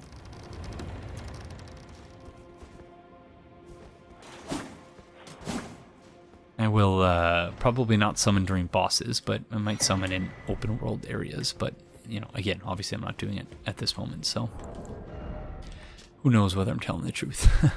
Blade of Mercy, a thin, blood-stained dagger, no longer fit for use, raises attack power after each critical hit. Hornsent employed this to honorably end the suffering of a compatriot. After claiming numerous lives, the dagger is now broken, but has acquired a special aura. Raises attack power after each critical hit. So I wonder, would that have been like the perfect weapon to use for that boss fight we were just in? Like, it's not always 100% clear what the actual mechanic is. You know, you have to sort of interpret based on FromSoft's history.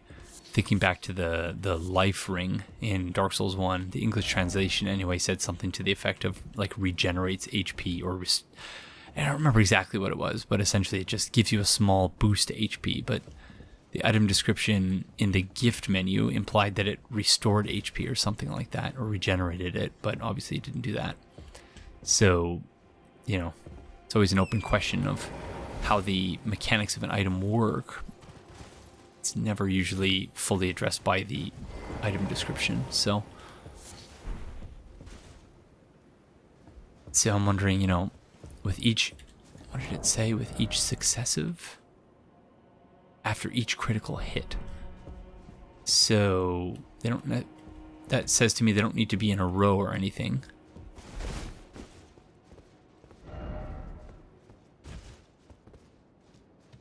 But yeah.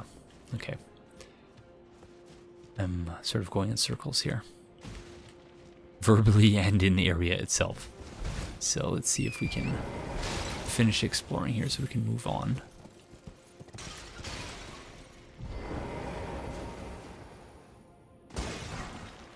Shadow Realm Rune, level 2. Golden remnant of the grace bestowed upon those who fell in the realm of shadow, used to gain 10,000 runes. The Scadu tree is the shadow of the Erdtree. No wonder grace shines ever so brilliantly. Okay, so a few things to unpack there. It's the shadow of the Erdtree. So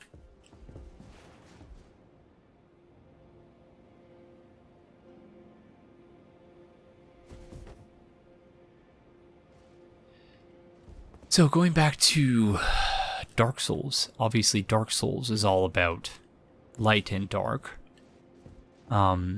Dark Souls 2 built on those themes. Dark Souls 3 likewise, but Dark Souls 3 was more about like the universe expanding and contracting. So similar ideas of like this oppositional sort of tug of war. You think about them as being opposing forces, but they're not exactly opposing forces. We're just going, again, in circles. Opposing forces, not exactly, because as King Vendrick says in Dark Souls 2, fire came to be, and with it, disparity. Heat and cold, life and death, light and dark. Dark was seen as a curse. Shadow is not cast, but born of fire. And the brighter the flame, the deeper the shadow. Flame, oh, flame. As flame rises, so does it fade. Such is the way of things. With fire, they say, a true king can harness the curse. But I am no king. I am more fit to be a jester.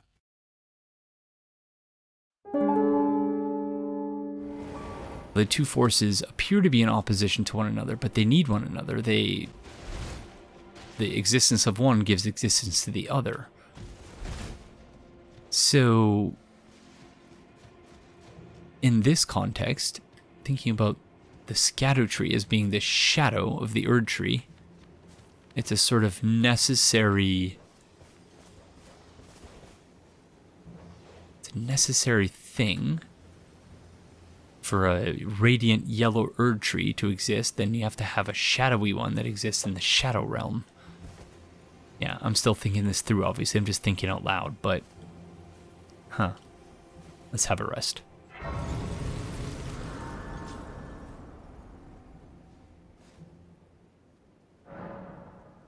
Again, dreadful frame rate.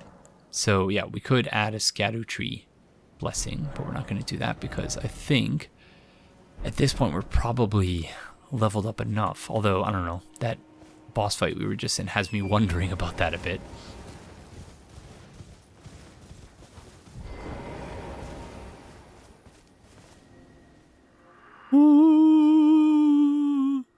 I know all your resentment lingers yet. The raw stuff from which I shall surely forge a curse upon the dastard Mesmer's head, upon Marika's children each and all. Okay, the dialogue was very unevenly spaced there. Oh, okay. I was so focused on the voice acting there that, let me read that again. I know all your resentment lingers yet. The raw stuff from which I shall surely forge a curse upon the dastard Mesmer's head, upon Marika's children each and all. So is Mesmer another of Marika's children?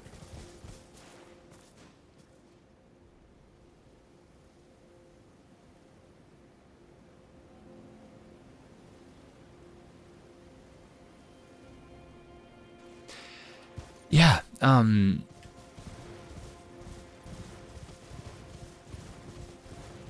thinking of there's a Jordan Peele movie that is relevant, I think, to the whole question of shadows and like whether, that shadows are a thing that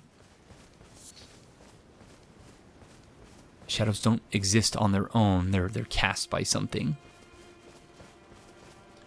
And I'm thinking of the Jordan Peele movie in which there are all these people living underground. I think they're called the Chained or something like that. Where each person who lives above ground has a sort of twin who lives below ground.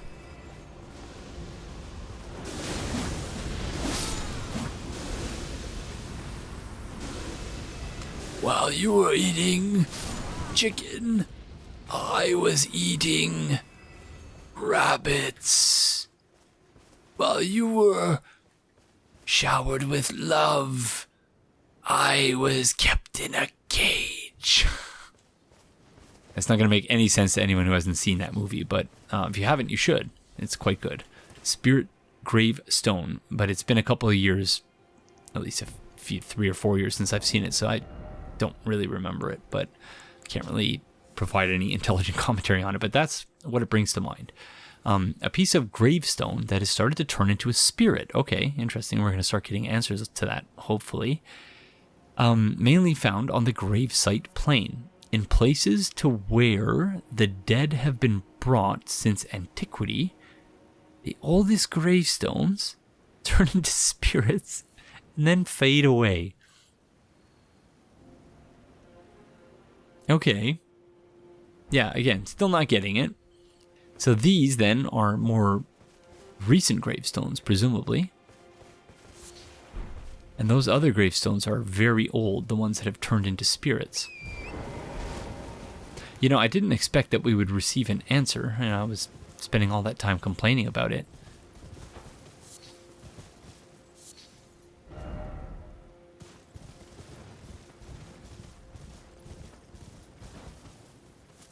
But yeah, kudos from Soft. Okay, this is going to be bad, I think.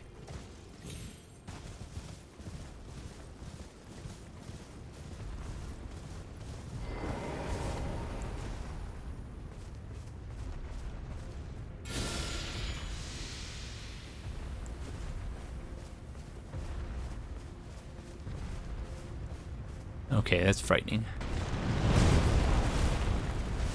Yeah, once again, picked the wrong weapon, I think. Wrong weapon, wrong build. Nothing here is biological. Like, there's no flesh.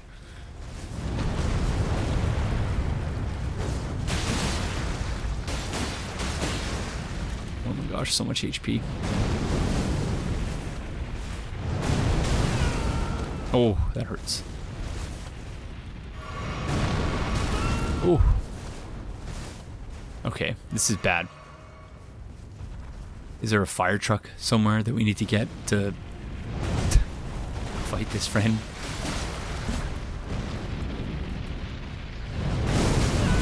Presumably, if we keep... Oh, I'm dead.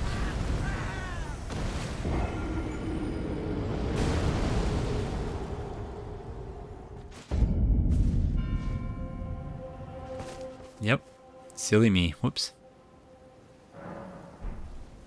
I thought that was a mushroom. I meant to pick it up, but obviously it's just a message. Okay. Maybe we're not supposed to fight this thing. No, I'm giving up pretty quickly, but...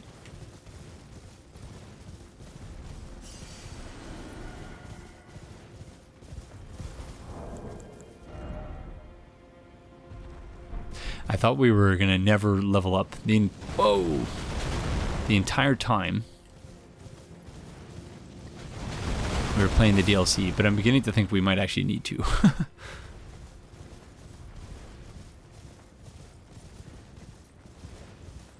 So again, I'm thinking about the comments that were left on the blind playthrough of the base game. And there was a comment left by someone... I want to say it was when we were in Liurnia. And we got our butt kicked several times by one of the lobsters there, or crayfish, whatever they are. And someone said, yeah, you just think about some of the open world friends as being environmental hazards, not so much, you know, that you have to go kill everything. And yeah, I've sort of taken that on board. Oh. Oh. Hello. Aren't you fancy?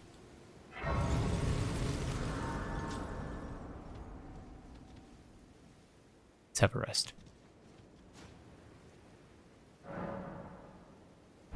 3-path cross, so... Yeah, indeed. 1, 2, 3.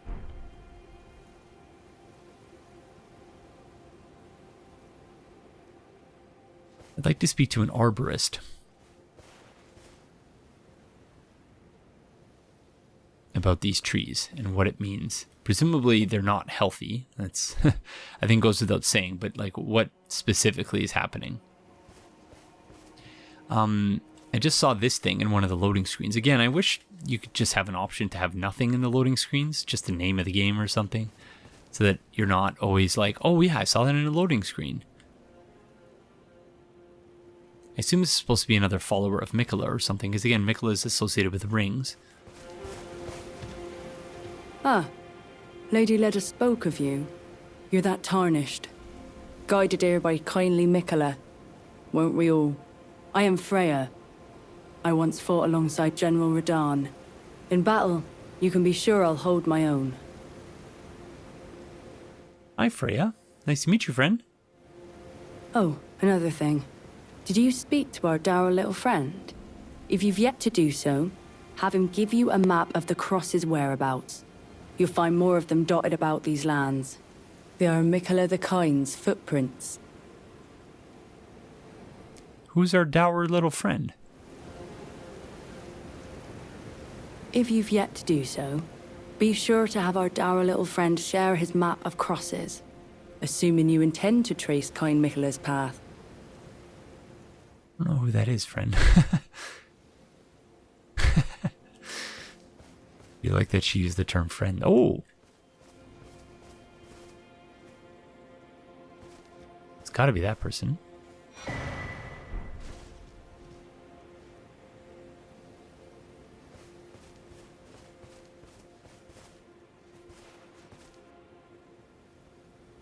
Okay.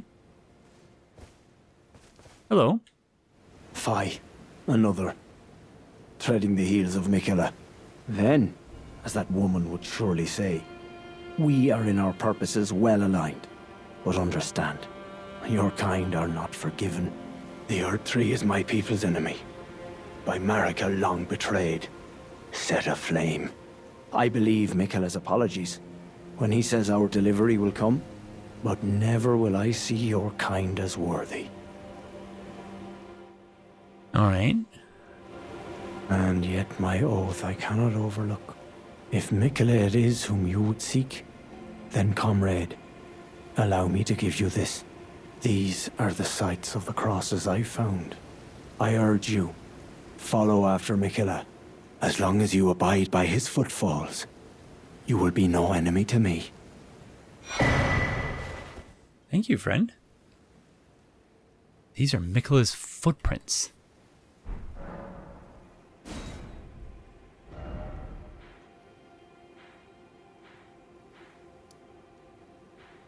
Presumably the other ones will reveal themselves as we discover the associated map.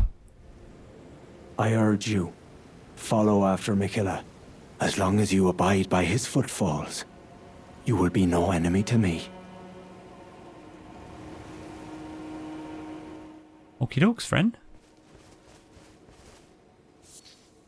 Empyrean Blood Burgeon.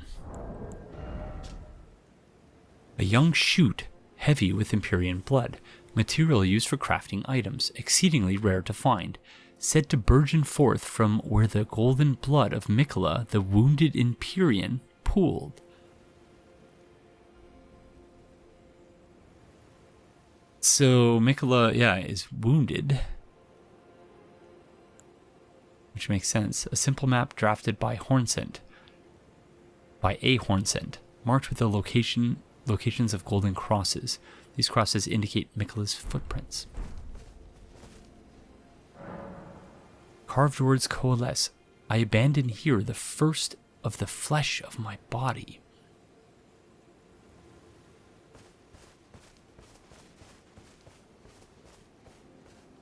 So once again, we talked about, in my video essay, about runes as being letters or symbols in the language of the gods, and that these letters or symbols, much like the great runes, are semasiographic, which means they don't represent sound, they convey meaning. And it seems like there's more of that going on here. Otherwise, I'm not sure how we'd be able to discern this.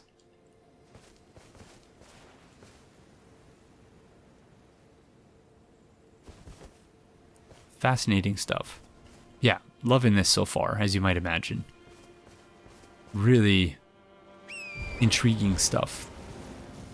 Obviously, you know, I'm a bit biased isn't quite the right word, but you know, I've only still done the one playthrough of the base game. And I suspect this game, you know, it's different on subsequent playthroughs because of course you're not discovering all these things for the first time in subsequent playthroughs. So, you know, my assessment or evaluation of these games and or of this game, I should say, how good it is obviously a bit skewed by the fact that, you know, I'm only playing them once, at least for now. Love to have more spare time, but between my job and, you know, being a parent, it's just no time for anything really. Ah, more friends. Hence why it took me a couple months to even get to this first episode. So, Scattertree Fragment. What does this one say? I abandoned... Okay. So, if all the ones that have this symbol have that same carving, then yeah, I think that's a fair sort of interpretation of these things, that they are, in fact, semiseographic runes. Is it the same friend we spoke to? No, it's another new NPC. So many new NPCs. Hello. You must be the Tarnished. I am Ansbach. Formerly in service to Lord Mohg, but now, like you, another soul guided by kindly Mikola. I'm hardly the steady hand I once was. My fighting days are far behind me, which is why I have chosen to dedicate myself to investigation, to discern Tender Mikola's ultimate purpose. I'd rather not volunteer service to a new master unless I know that I can be of use. So, Tender Mikola, Kind Mikola, Kindly Mikola, a lot of titles. May I request a service of you? 6 crosses, identical to this one, have been discovered in these lands. They are akin to Tender Mikola's footprints, or gravestones, which mark what he's left behind. If you discover any more crosses, be certain to tell me. I presume you, too, are keen to know just what Kind Mikola is doing here. I am indeed. You know, obviously we shared intelligence with Sir Gideon Ofnir the All-Knowing, and that ended some sort of way, but I think that probably would have ended that way regardless of what we told him. I'm led to understand that if you don't share things with him, then he's a bit less capable in his boss fight, but I didn't really find his boss fight all that difficult to begin with, so it didn't really hurt us in the end, but, you know. If you discover any more, be certain to tell I will me. certainly tell you, friend. Don't you worry. Merchant friend? Hello there. Together, we work. Together. For Mikola the Kind. Many things we have found. Moore. Hi, Moore. Rune arcs. I will take all 3, please. Spellproof pickled liver. Animal liver pickled in a blue medicinal solution.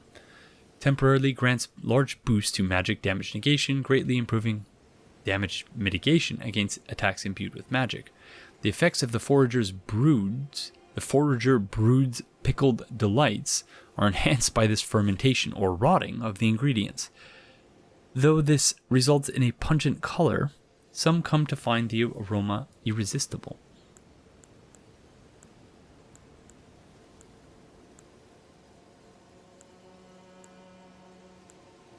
Okay, those are all the same item description. The pictures, though, are interesting in that the Holy Proof pickled liver has a ring in it. Turtle meat that has been thoroughly pickled in a bitter solution temporarily grants large boost to stamina recovery speed. The effects of the forager's pardon me, I keep saying foragers. The effects of the forager brood's pickled delights are enhanced by this fermentation. Although, again, it's the same item description, basically.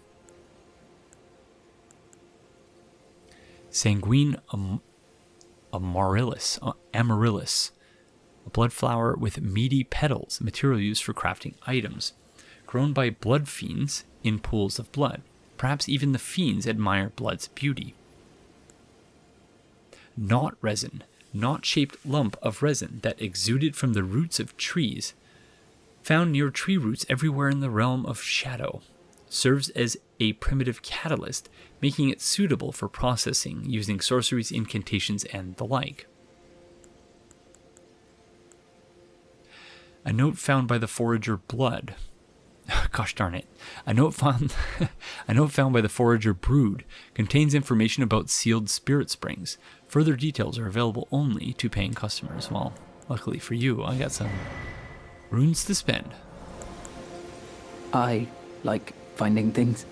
For you, Lady Leda, her allies, and the forager brood. Things bring joy to all. I like, for you, things bring joy to all indeed. Thank you, Moore. I appreciate it, friend. Goodbye. Ciao. Let's have a rest.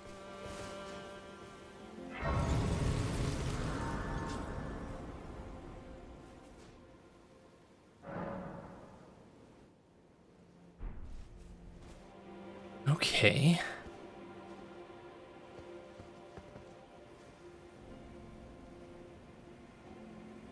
Okay, so perhaps before we proceed in that direction, let's go see what this hidden path has in store.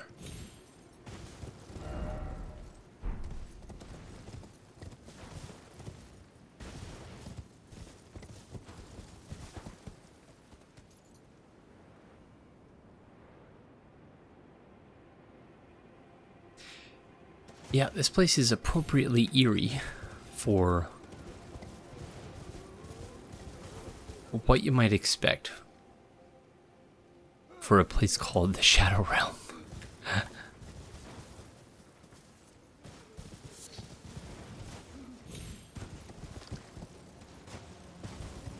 Okay, some doggos here.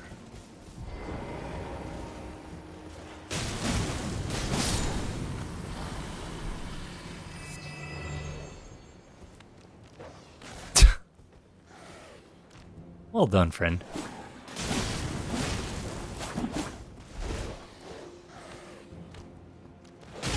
Ouch. Okay, not my brightest, best moment. Of course, there are bats here. Why wouldn't there be?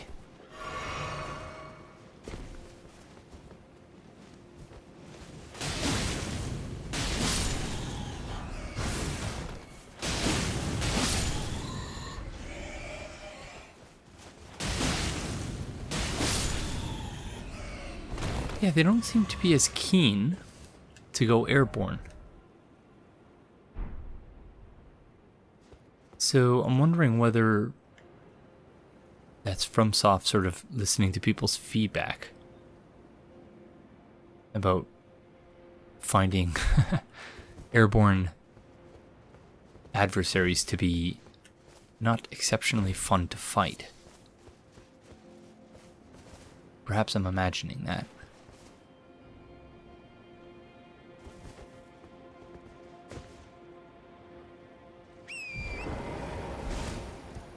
Not sure these friends are really worth fighting though, so let's see if we can just sneak on by. Okay, nothing over there. By sneak on by, of course, I mean run irresponsibly by.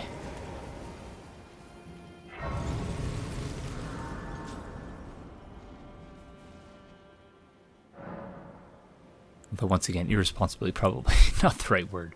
Apologies once again. I'm a bit rusty. Okay, these friends are new.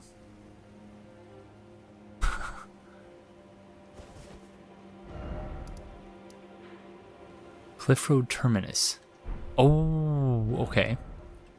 So this is that spot we were trying to reach, but we could not because of the cliff.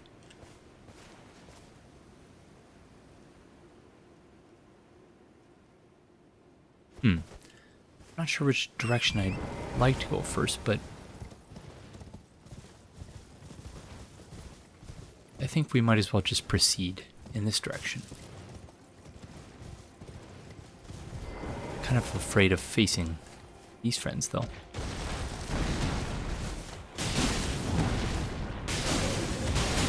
Oh, okay. These friends appear to be susceptible to bleed, so that's good for our build.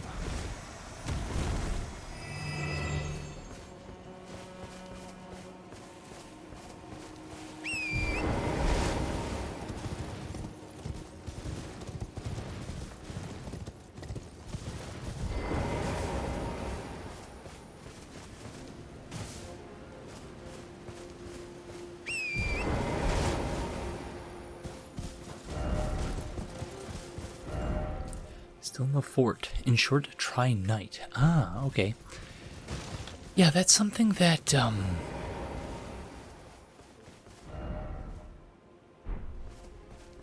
his friend with the pot on his head. Oh, okay. That's interesting.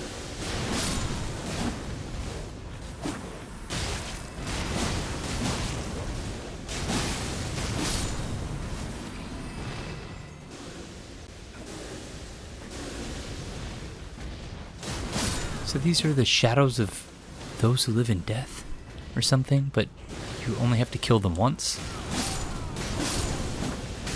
Not sure I get it.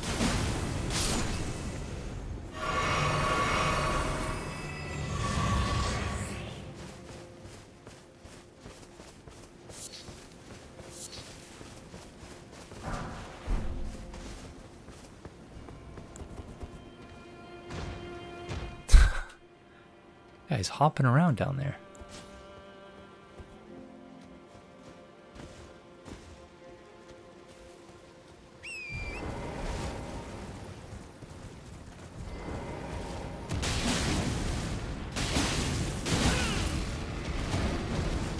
No, that's not good.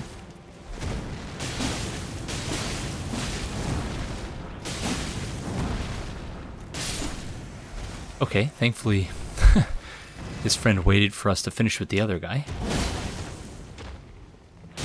Otherwise, we might have been in trouble. Ooh, I'm in trouble.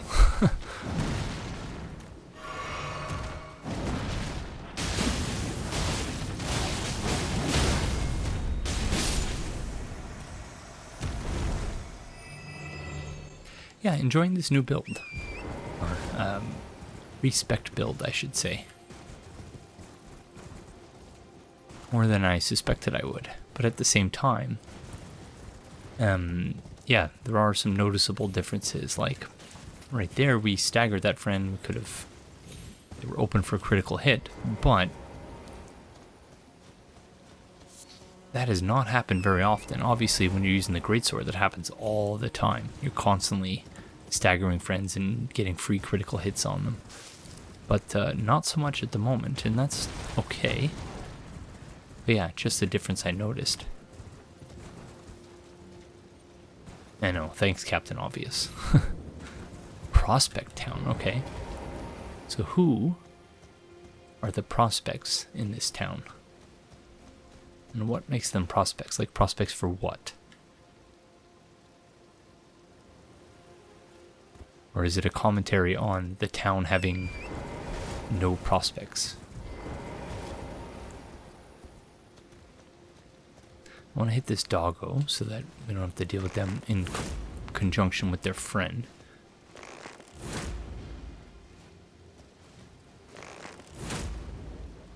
Oh, come on. There we go. Hey, what happened?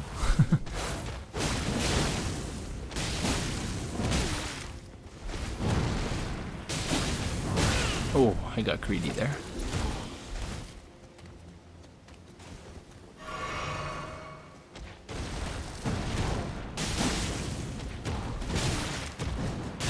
Dreadful dodge that time.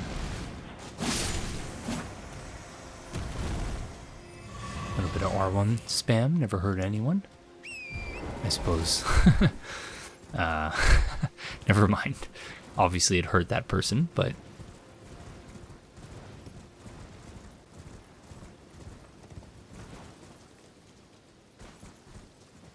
Okay, so that's where we fought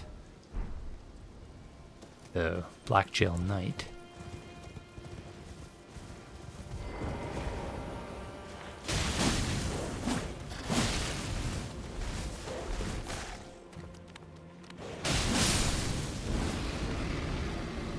Oh, that's not good.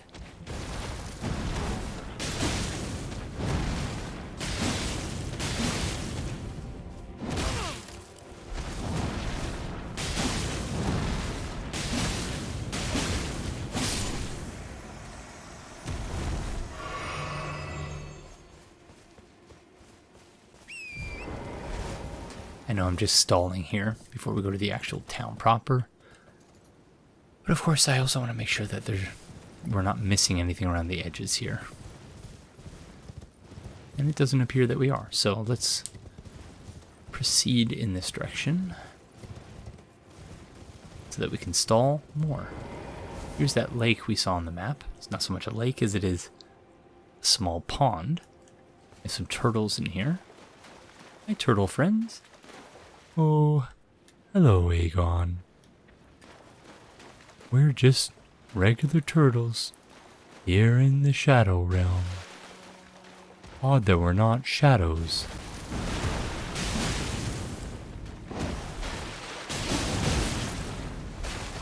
Oh, dreadful. So presumably some of these friends are actual residents of the Shadow Realm, while others are in fact shadows of people in the lands between. But I'm not sure how that distinction is drawn, or made, I should say.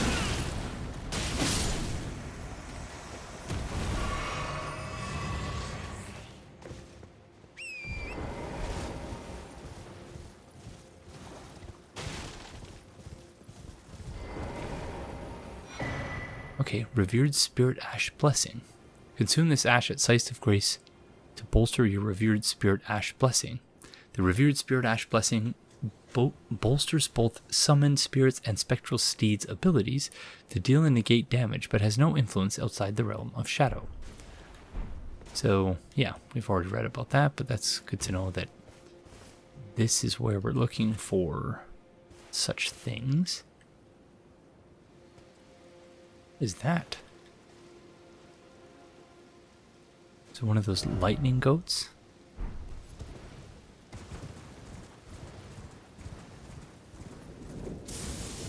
It is indeed. We're in one of those... Oh, okay, that's a giant lightning goat. Okay, I don't know if we've seen that before.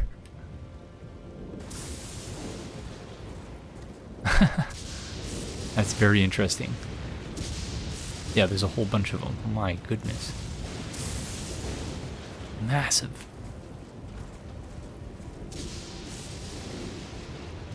I'm sure Aurelia of Astora would be very intrigued by this. At the moment and for the last several months, her favorite song, by far, there is no contest, is Old MacDonald Had a Farm. So I don't know if she'd be fascinated or frightened by the goats in this game. Massive, massive goats. Okay, we have a painting here. I sort of gave up on these in the base game. I'm not sure that I'm going to bother with them in this either. Incursion. It's because the rewards weren't really worth it in my view. But maybe they've addressed that in the DLC and they are now actually worth it. I'm not sure. Oh, okay. So...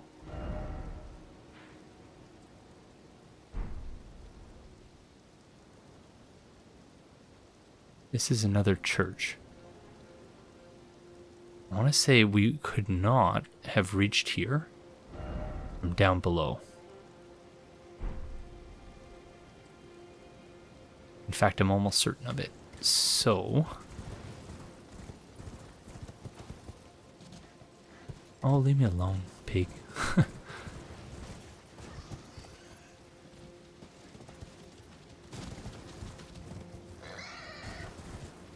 The question is, where do we jump down?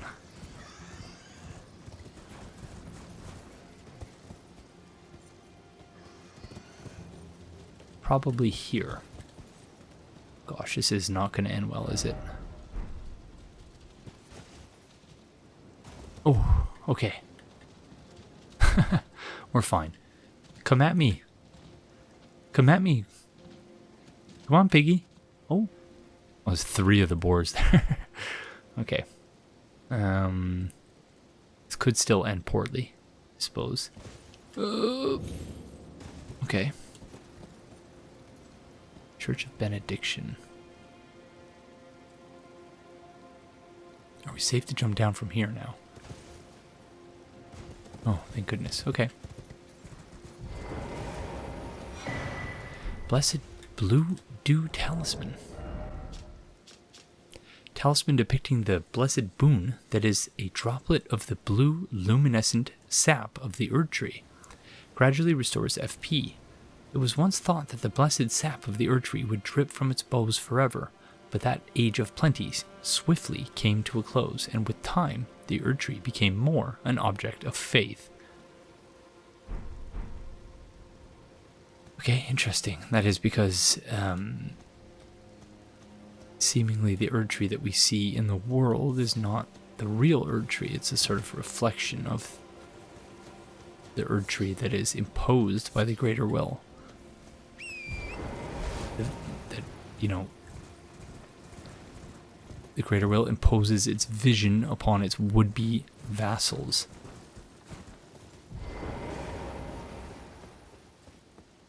Oh, this is the start of the game. This is where we started. Cool. Okay. Oathseeker Knight, Greaves, Gauntlets, Armor, Helm, and Para. A weapon comprised of a linear, double-sided blade attached to a substantial guard, wielded by the Oathseeker Knights. This versatile armament can be swung about like a fist or used in the manner of a straight-sword. An Oathseeker Helm, black with gold ornamentation. These knights set off on quests of discovery, hoping to find by themselves an oath of their own by choosing to serve in perfect, lifelong devotion.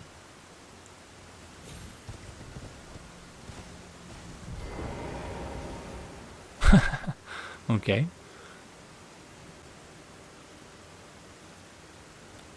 Oh, I spoiled that chance.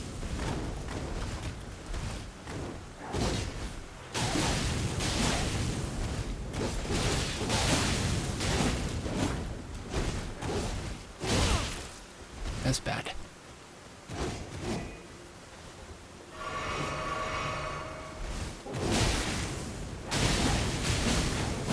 I'm just R1 spamming at this point.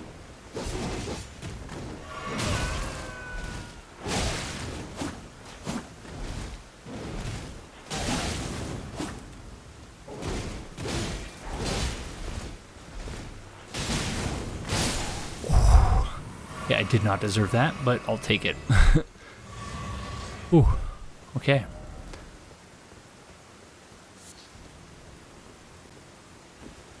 I have no idea where we are now. Oh, rats, hello.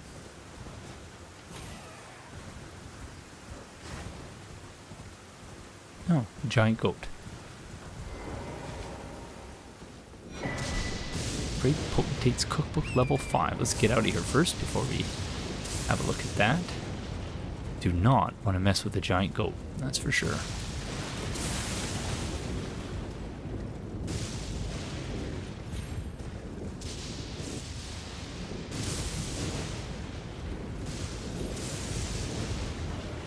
Okay.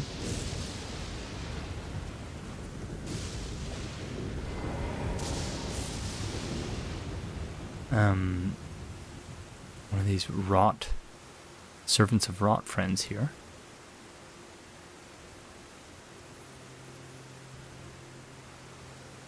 What is happening here?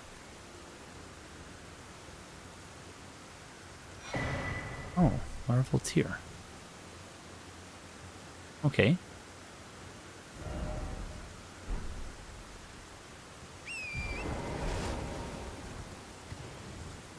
Why was the thing glowing? It still is. I wonder if that means those graves only recently became spectral spirits.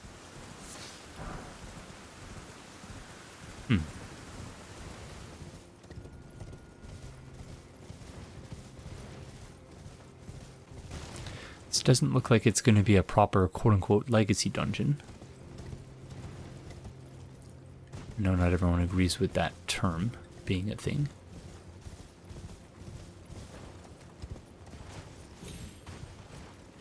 But one of those sort of open world type dungeons. This friend looks very interesting. I'm tempted to summon here.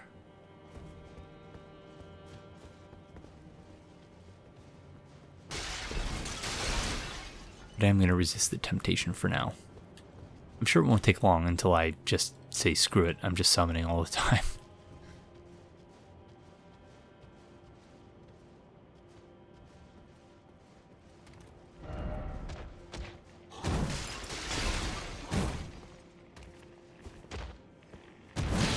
Oh, that's an interesting weapon.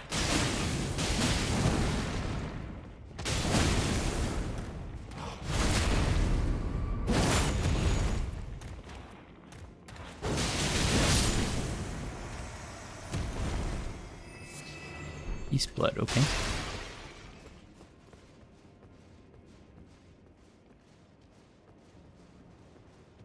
Good to know that we can backstab them also.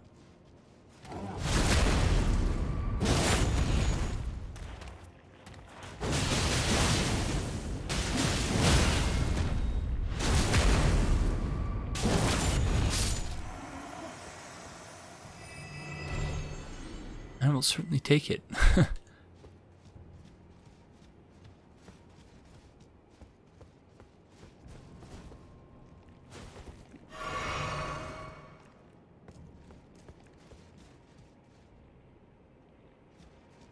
Hear what sounds like something writhing around. I'm sure it's not good, whatever it is. See blood stains everywhere too.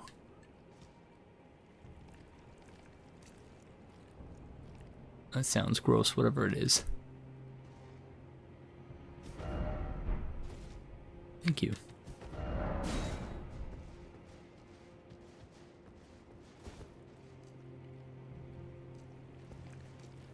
Coming from that direction.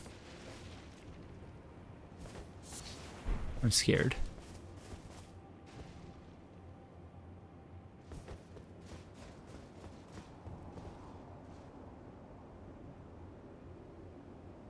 I still don't see anything though.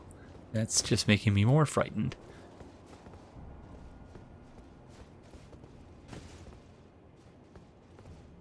Oh, okay.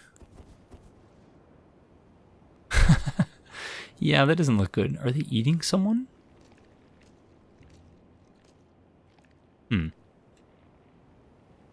Do we want to try and pick them off?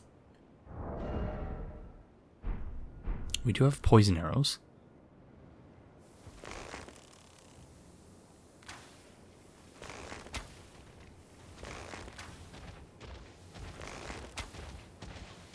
Okay, that one's poison.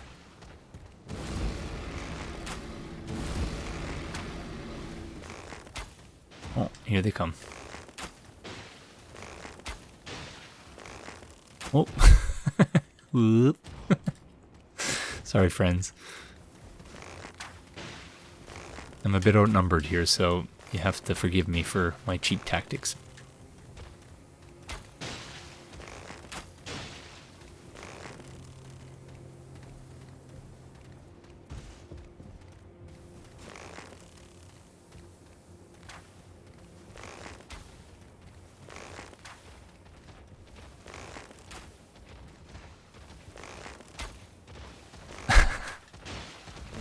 as I say usually in every playthrough. Viewer discretion is advised if you are lactose intolerant, because typically when I play Souls games, I do so with a fair helping of cheese. Oh, right in the belly.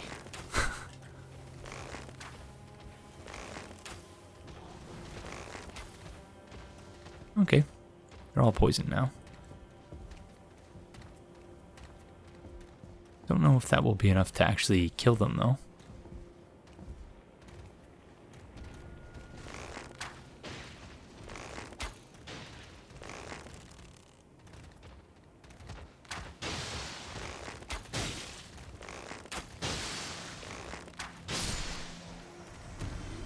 Looks like it might be just short of it. So may have to give them a extra push. Looks like they're stuck. Yeah, it's just short of enough to kill them, so I'll have to finish them off, which is fine. Sorry, friends.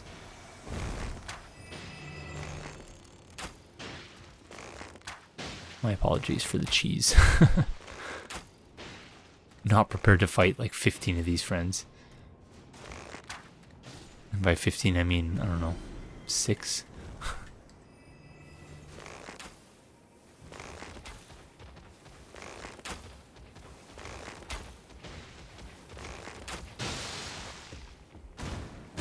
Oh, that's scary.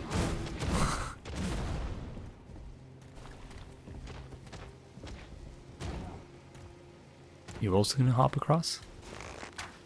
Yeah, thankfully these friends are not great at traversing the ruins before us, so I'll take it. Blood Fiend's arm. Okay, we got the statue of Marika, so I think we might be safe to have a look. Weapon used by the Blood Fiends. An arm pulled from the corpse of one of their kin and wielded as a makeshift weapon. That's, yeah, gruesome. Having been sanctified by a blood ritual, this armament is capable of spraying blood stored within when executing a strong attack. So we have seen that. It looks like they're like vomiting blood, essentially. That particular attack.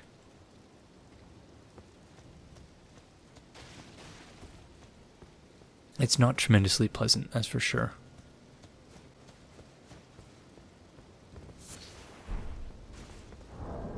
We've read that already.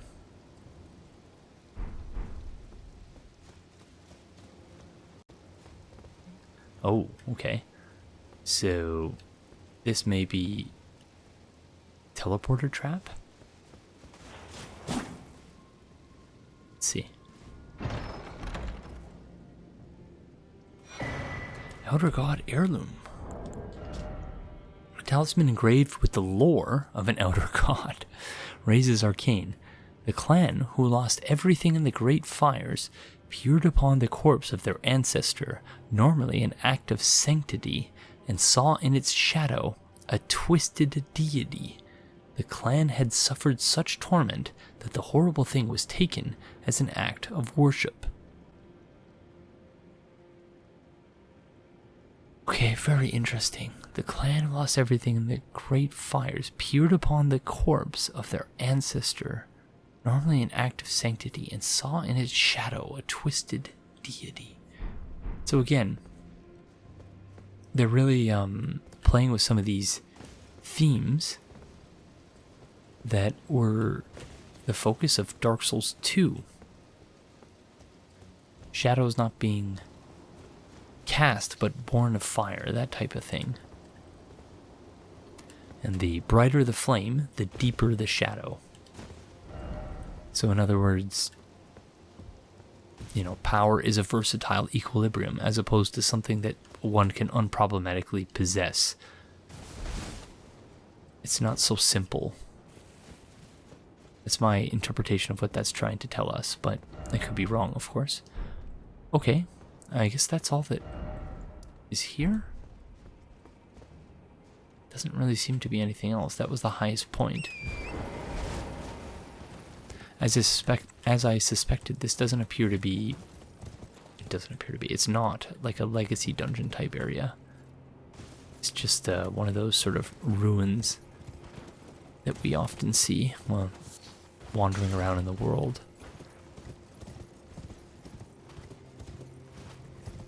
A la that town in Caelid. Celia, I think it is.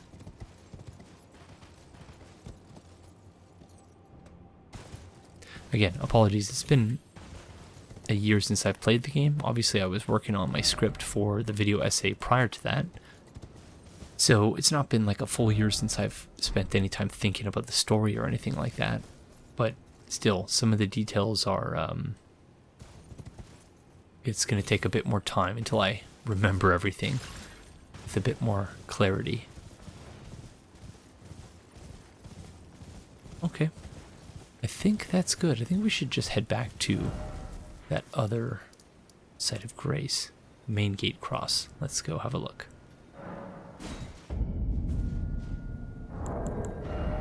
And I know some people will groan, but we have just enough runes to level up, so we might as well do that.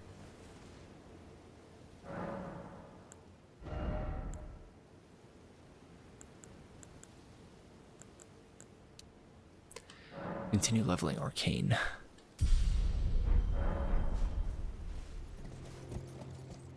Okay, it looks like there may be a path up to the side there.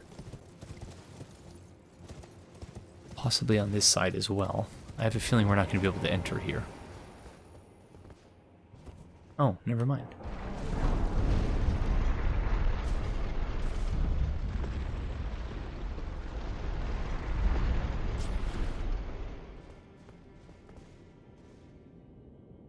Alrighty then.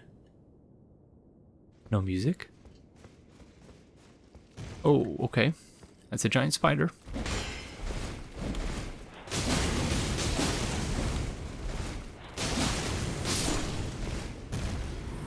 That was scary.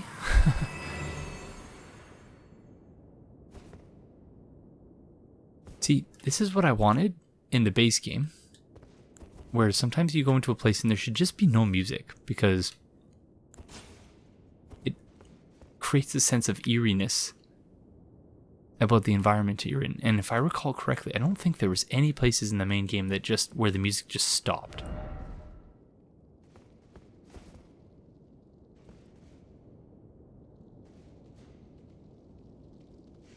Now a bunch of spiders, of course, or scorpions it looks like. Oh, jeez.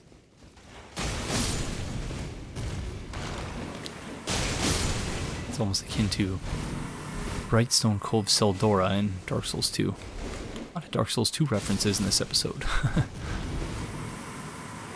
I suppose that's the third. Drang Castle, King Vendrick, and now Brightstone Cove Seldora.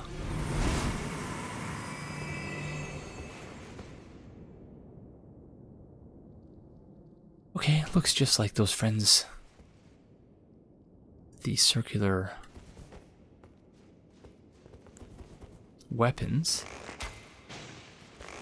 If you really wanted to stretch the Dark Souls 2 references, you could say that this room is akin both to the sort of front room in Drangleic Castle, as well as the room in which we find, I want to say Nidalia? In Frozen Ilium Lois, where we speak to her, she's sort of up top there and we're down here. Scorpion liver. Fresh organ of a spider scorpion. It is referred to as liver, but no one is quite sure of its purpose. Found by hunting spider scorpions, a delicacy known for its numbing toxins. Revered spirit ash. So yeah, a lot of the side content in this, I presume, is just going to lead to spirit ashes and Shadow Realm rune. Golden remnants of the grace bestowed upon those who fell in the realm of shadow. This Erdtree is the shadow of the Erdtree. No wonder its grace, no wonder grace shines ever so brilliantly.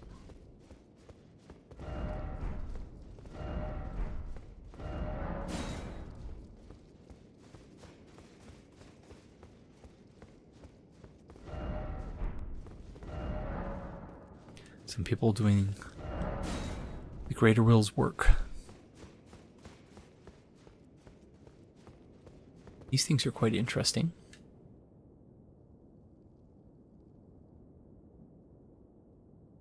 I don't know if we ever had monks quite like this, but this is perhaps somewhat akin to the Nexus in Demon Souls, where you had all those candles that were being continually lit by the Maiden in Black, which is reminiscent in turn of Firelink Shrine from Dark Souls 3.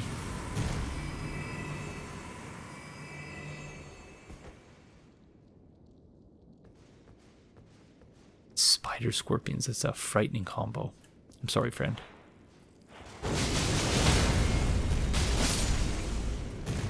That charge attack seems to be pretty good at stun locking enemies, or staggering them, I should say. Okay, again, in terms of things this reminds me of, and of course, I know that Elden Ring is not Dark Souls, it's not Demon Souls, but when playing through the games, obviously you're filtering it through the experiences you've had in the past. I've played Bloodborne, Demon Souls, Dark Souls 1, 2, and 3, so of course I'm going to compare the experiences to those games. This is reminiscent. No, I lost my train of thought with that whole tangent to trying to justify why I felt like, yeah. I want to say Tower of Latria, reminiscent of the stairwells there, but also perhaps the Grand Archives in Dark Souls 3. That's what this makes me think of. Oh, hello.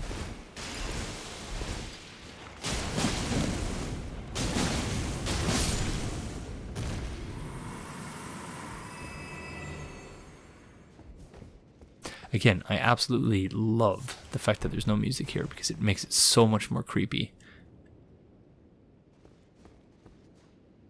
Whoa. Alright. Okay, there's the music. That is one curious looking lion. Again, with those horns. Similar to what we find on Morgit, as well as those friends. Belurat Tower Settlement, okay.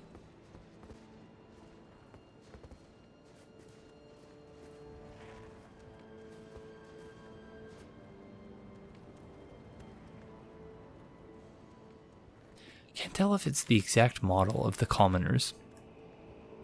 I think it probably is. But obviously with a shadowy texture.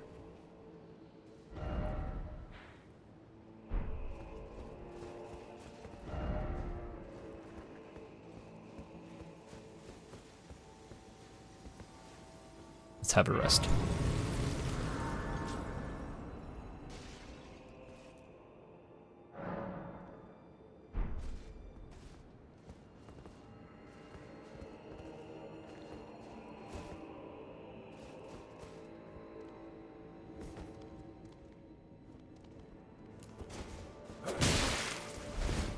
Yeah, I think these are the same model as the commoners. Certainly move similar to them.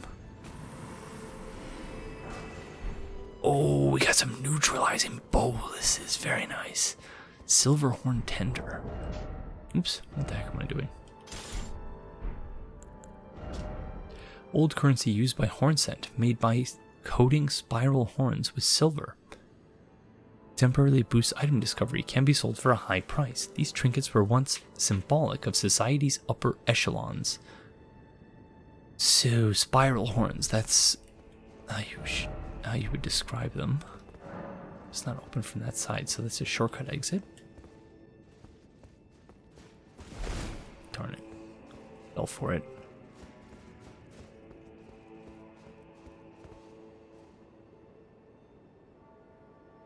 Very intrigued by this veil. Before we open that, let's go over here. This is probably going to be another shortcut exit, perhaps.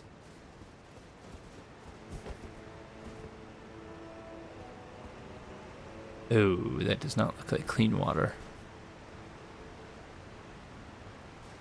It's like sewage runoff or something.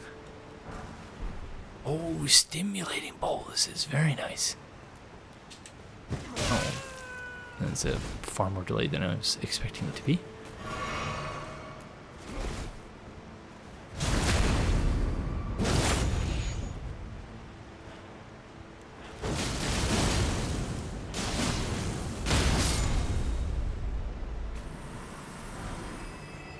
Smithing stone level 6, that's not bad.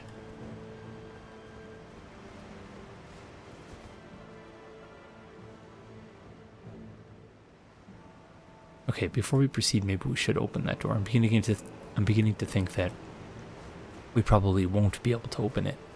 It's going to be another shortcut exit. Yeah, okay.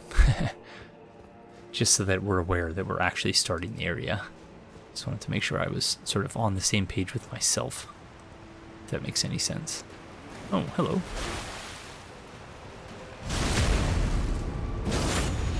Just hanging out in the sewer runoff, friend? It's not pleasant.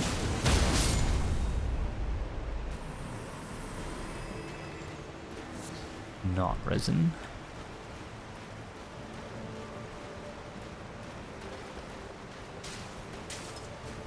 Yeah, once again, I'm realizing that our talisman are not optimized. If I recall correctly, some equipment that would allow us to sort of increase our bleed damage or improve, increase the frequency at which bleeding procs or reduce the threshold for bleeding. But obviously I'm not wearing any such equipment. I'm just wearing for fairly basic stat boost stuff. But perhaps in between episodes, that's something I'm going to want to do a little bit better.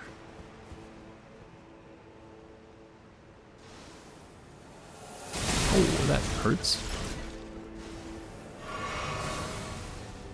So once again, in keeping with sort of this DLC's apparent focus on Miquella. It's a sewer going down. And Miquella is also associated with rings. Circles that, yeah, we're finding that some of the adversaries are also have attacks that, yeah, employ rings.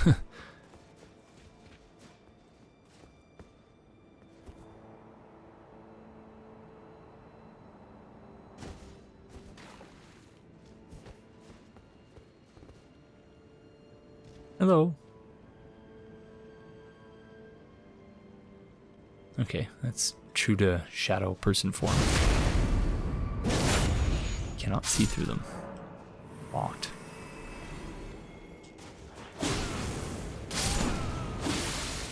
So yeah, that really was sewage runoff. It's that waterfall is the same color as this water here, so kind of gruesome.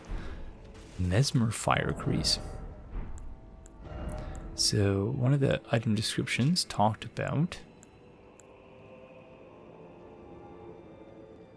Did we read this one? I don't think we did. Oh, hence the exclamation point there. So no, we didn't. We did read the middle paragraph, I believe. Spirit ash of those who came before, infused with potent spirituality, acquired from the corpses of Hornsent and other objects that ritually decorate townships and villages across the realm of shadow. The withered corpses were called tutelary deities, and revered spirit ash was said to quietly accumulate in the palms of their hands. Is this different? No, that's the same. We did not read this either. Hefty lightning. What? I thought we did. Oh yeah, I guess it's just the same. We didn't read this. Gosh darn it. Sorry, everyone. Should you chance upon a sealed spirit spring, look for stacked stones nearby. By toppling them, you may break the seal. Interesting.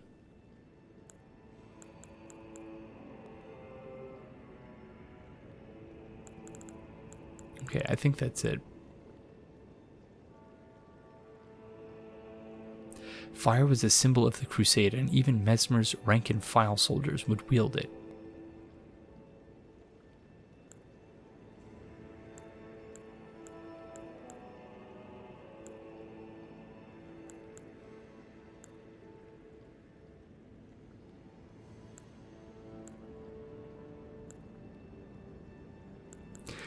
Okay, I can't remember. It was here.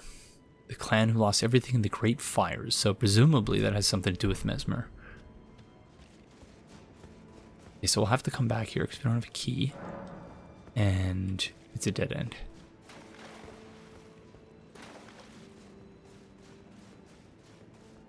So we have to go forward to the people shooting rings at us.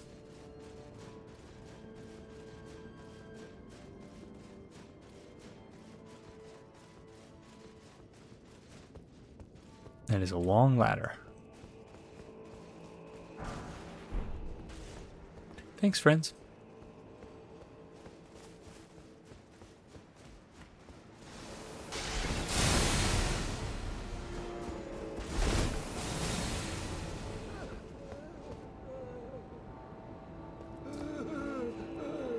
It's okay, friend.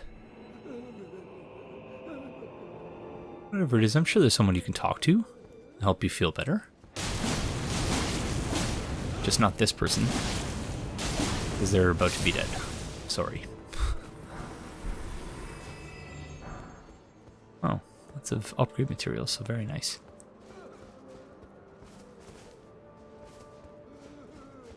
Yeah, I imagine those who would be entering the DLC very early in their playthroughs would really need to run around to grab all those items to boost their attack power and defense in order to make it playable.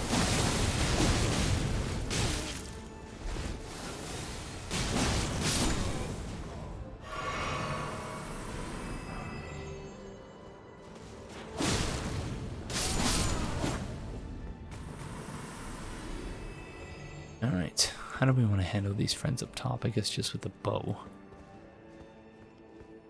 Oh, we can't hit them from here, okay.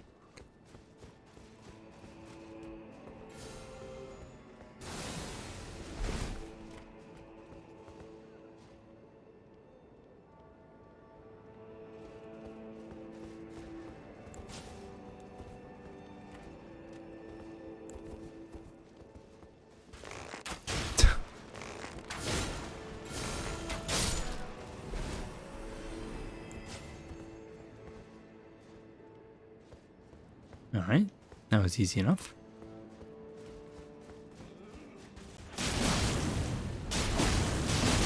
Oh, that's bad. That was a good ambush. I did not see that coming.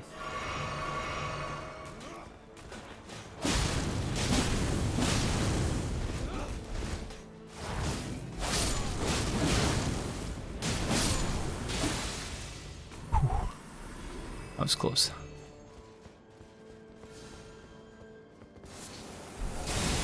Oh, come on. Well played, friend. We're gonna get revenge on you eventually. I'm just not sure exactly when.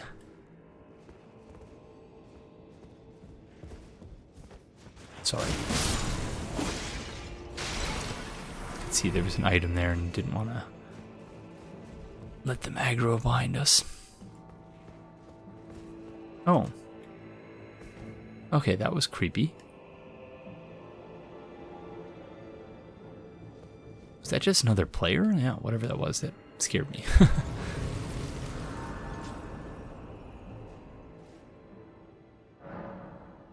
Small private altar. Presumably, this is meant to represent the Scatter Tree.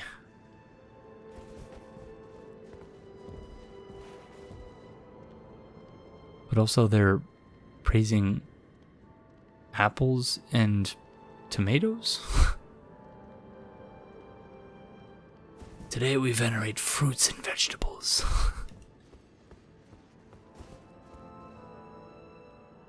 Ah, revenge.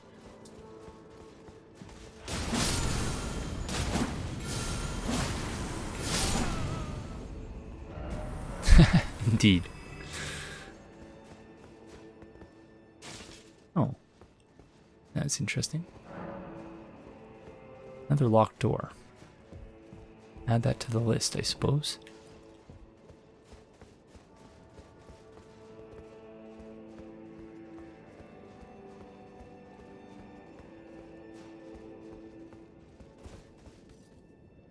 Oh, okay, that's scary.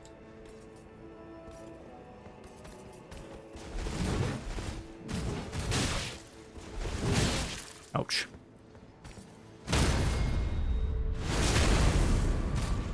Once again, more of those horns.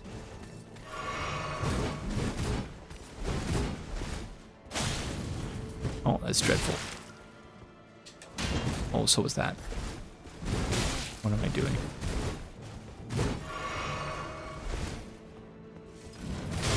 Ooh.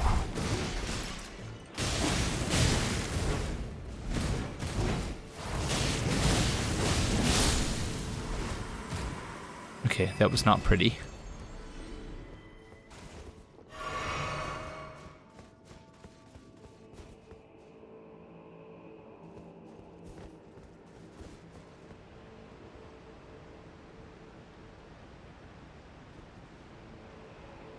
Okay, we're getting closer to that Inkblot castle.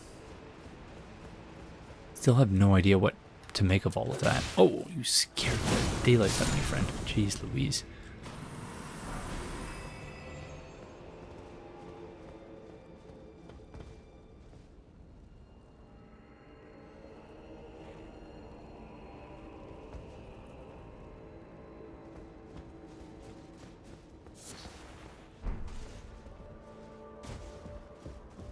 Okay, typically when exploring a new place, I usually go up before down.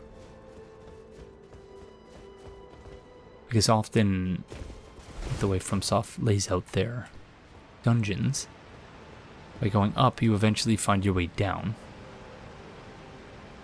However, I don't know if it applies really in this case.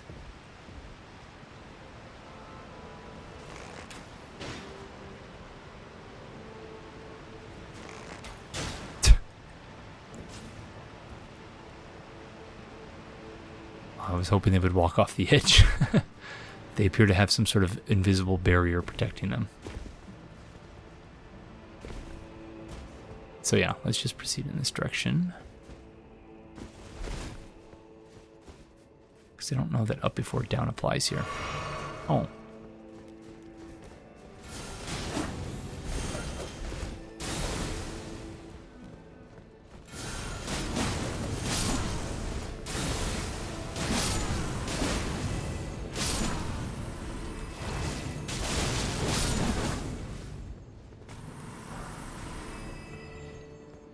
Right.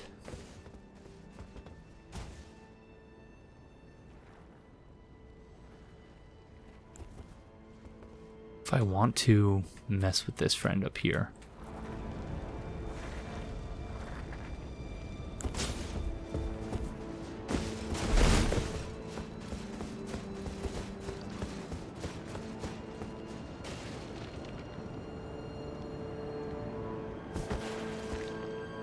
Those stripped of the grace of gold shall all meet death in the embrace of Messmer's flame. Okay.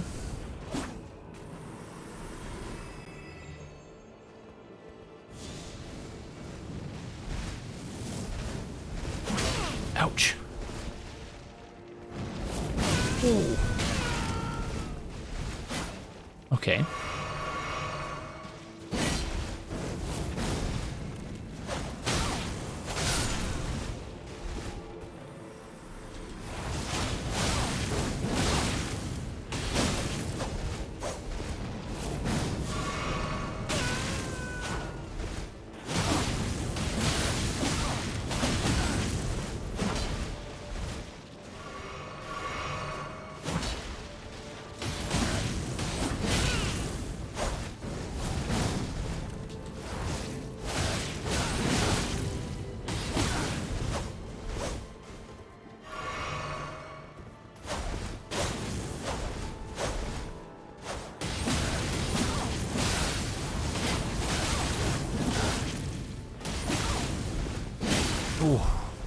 Dreadful stamina management.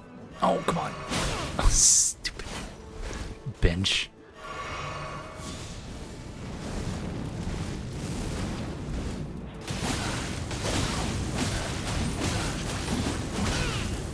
Thank you for letting me know you have no flasks left, friend. Oh no, oh no. Aegon getting too cocky. Oh no. Oh my goodness. Kneel evermore before the flame of Messmer.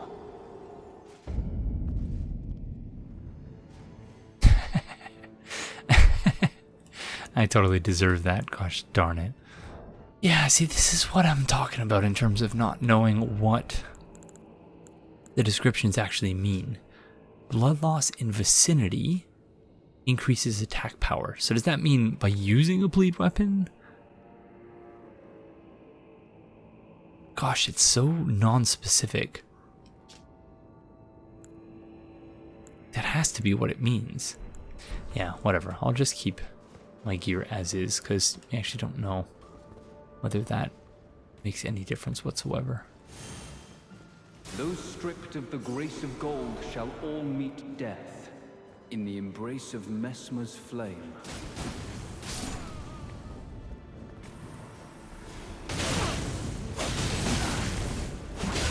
Oh, not a good start. Terrible. By grace, kneel evermore before the flame of Messmer.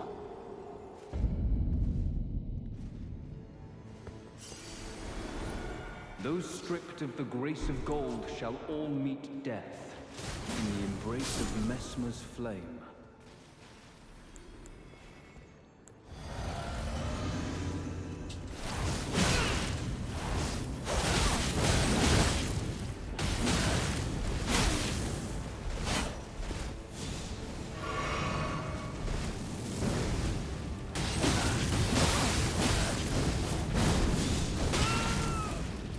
Oh, come on. Oh my goodness. Kneel evermore before the flame of Messmer. I appreciate that they're trying with the lip syncing, but that was dreadful. Those stripped of the grace of gold shall all meet death in the embrace of Messmer's flame.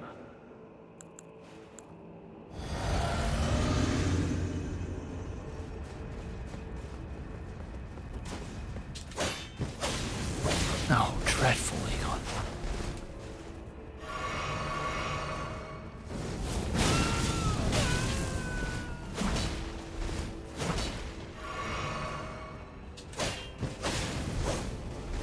Not good. Oh, he's stuck. I really shouldn't be making fun of him.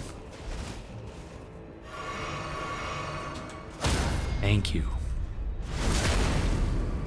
Not a high chance of success. Oh. Oh, come on.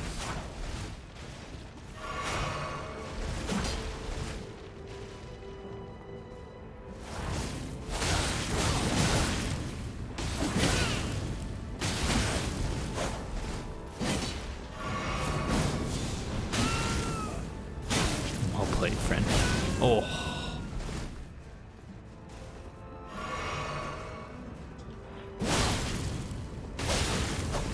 Stop trying to trade with them when their weapon's buffed.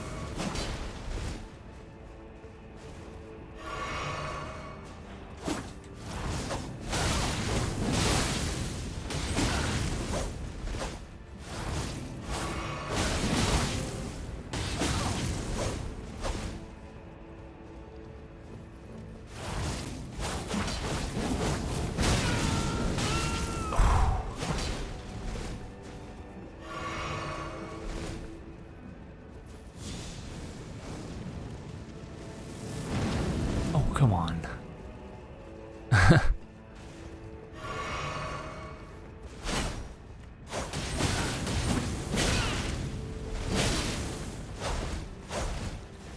No, that hurts. That hurts.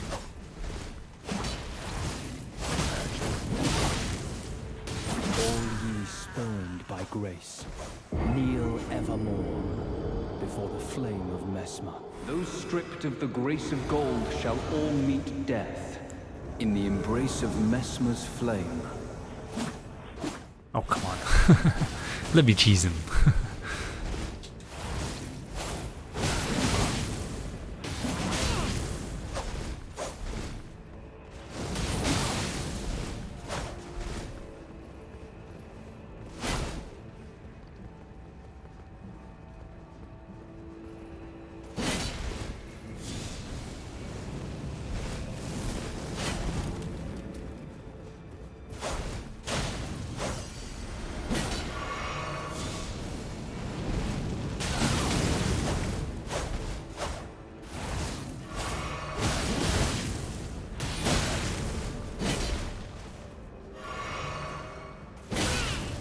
The range on that thing.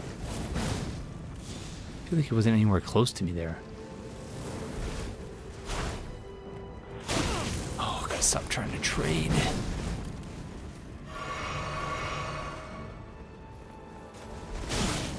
Okay. I don't know what more I could have done there.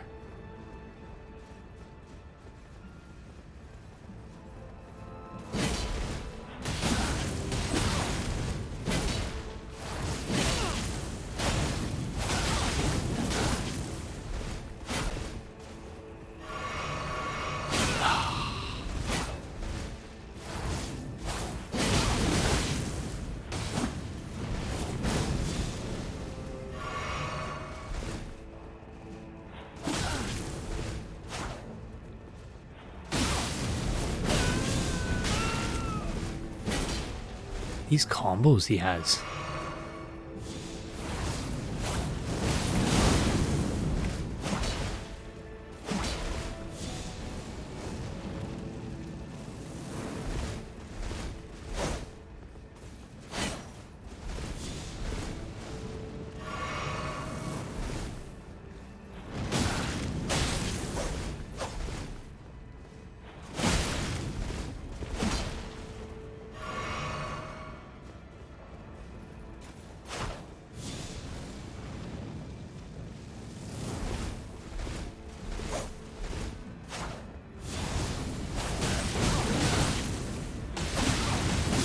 You just get wrecked. Not evade the flame of Messmer. Wow. I did not deserve that, but I'll take it. Crusade Insignia. A talisman depicting a raised spear on a backdrop of flames in remembrance of the lives lost in the sacred crusade led by Messmer. Raises attack power after defeating an enemy. The warriors who fought in the crusade set aside both honor and mercy to wantonly impale and scorch those deemed impure. Those who felt invigorated by each cry of death were the same men who were certain of the sanctity of the campaign. Ash of War, Shriek of Sorrow. Skill utilized by the downtrodden, scream causing nearby enemies to flinch while also recalling deep-seated resentment, boosting attack power based on the amount of HP remaining. The lower the HP, the greater the effect. Okay, well I suppose that's as good a place as any other, so thank you all very, very much for joining me, and I will see you in the next one. Bye!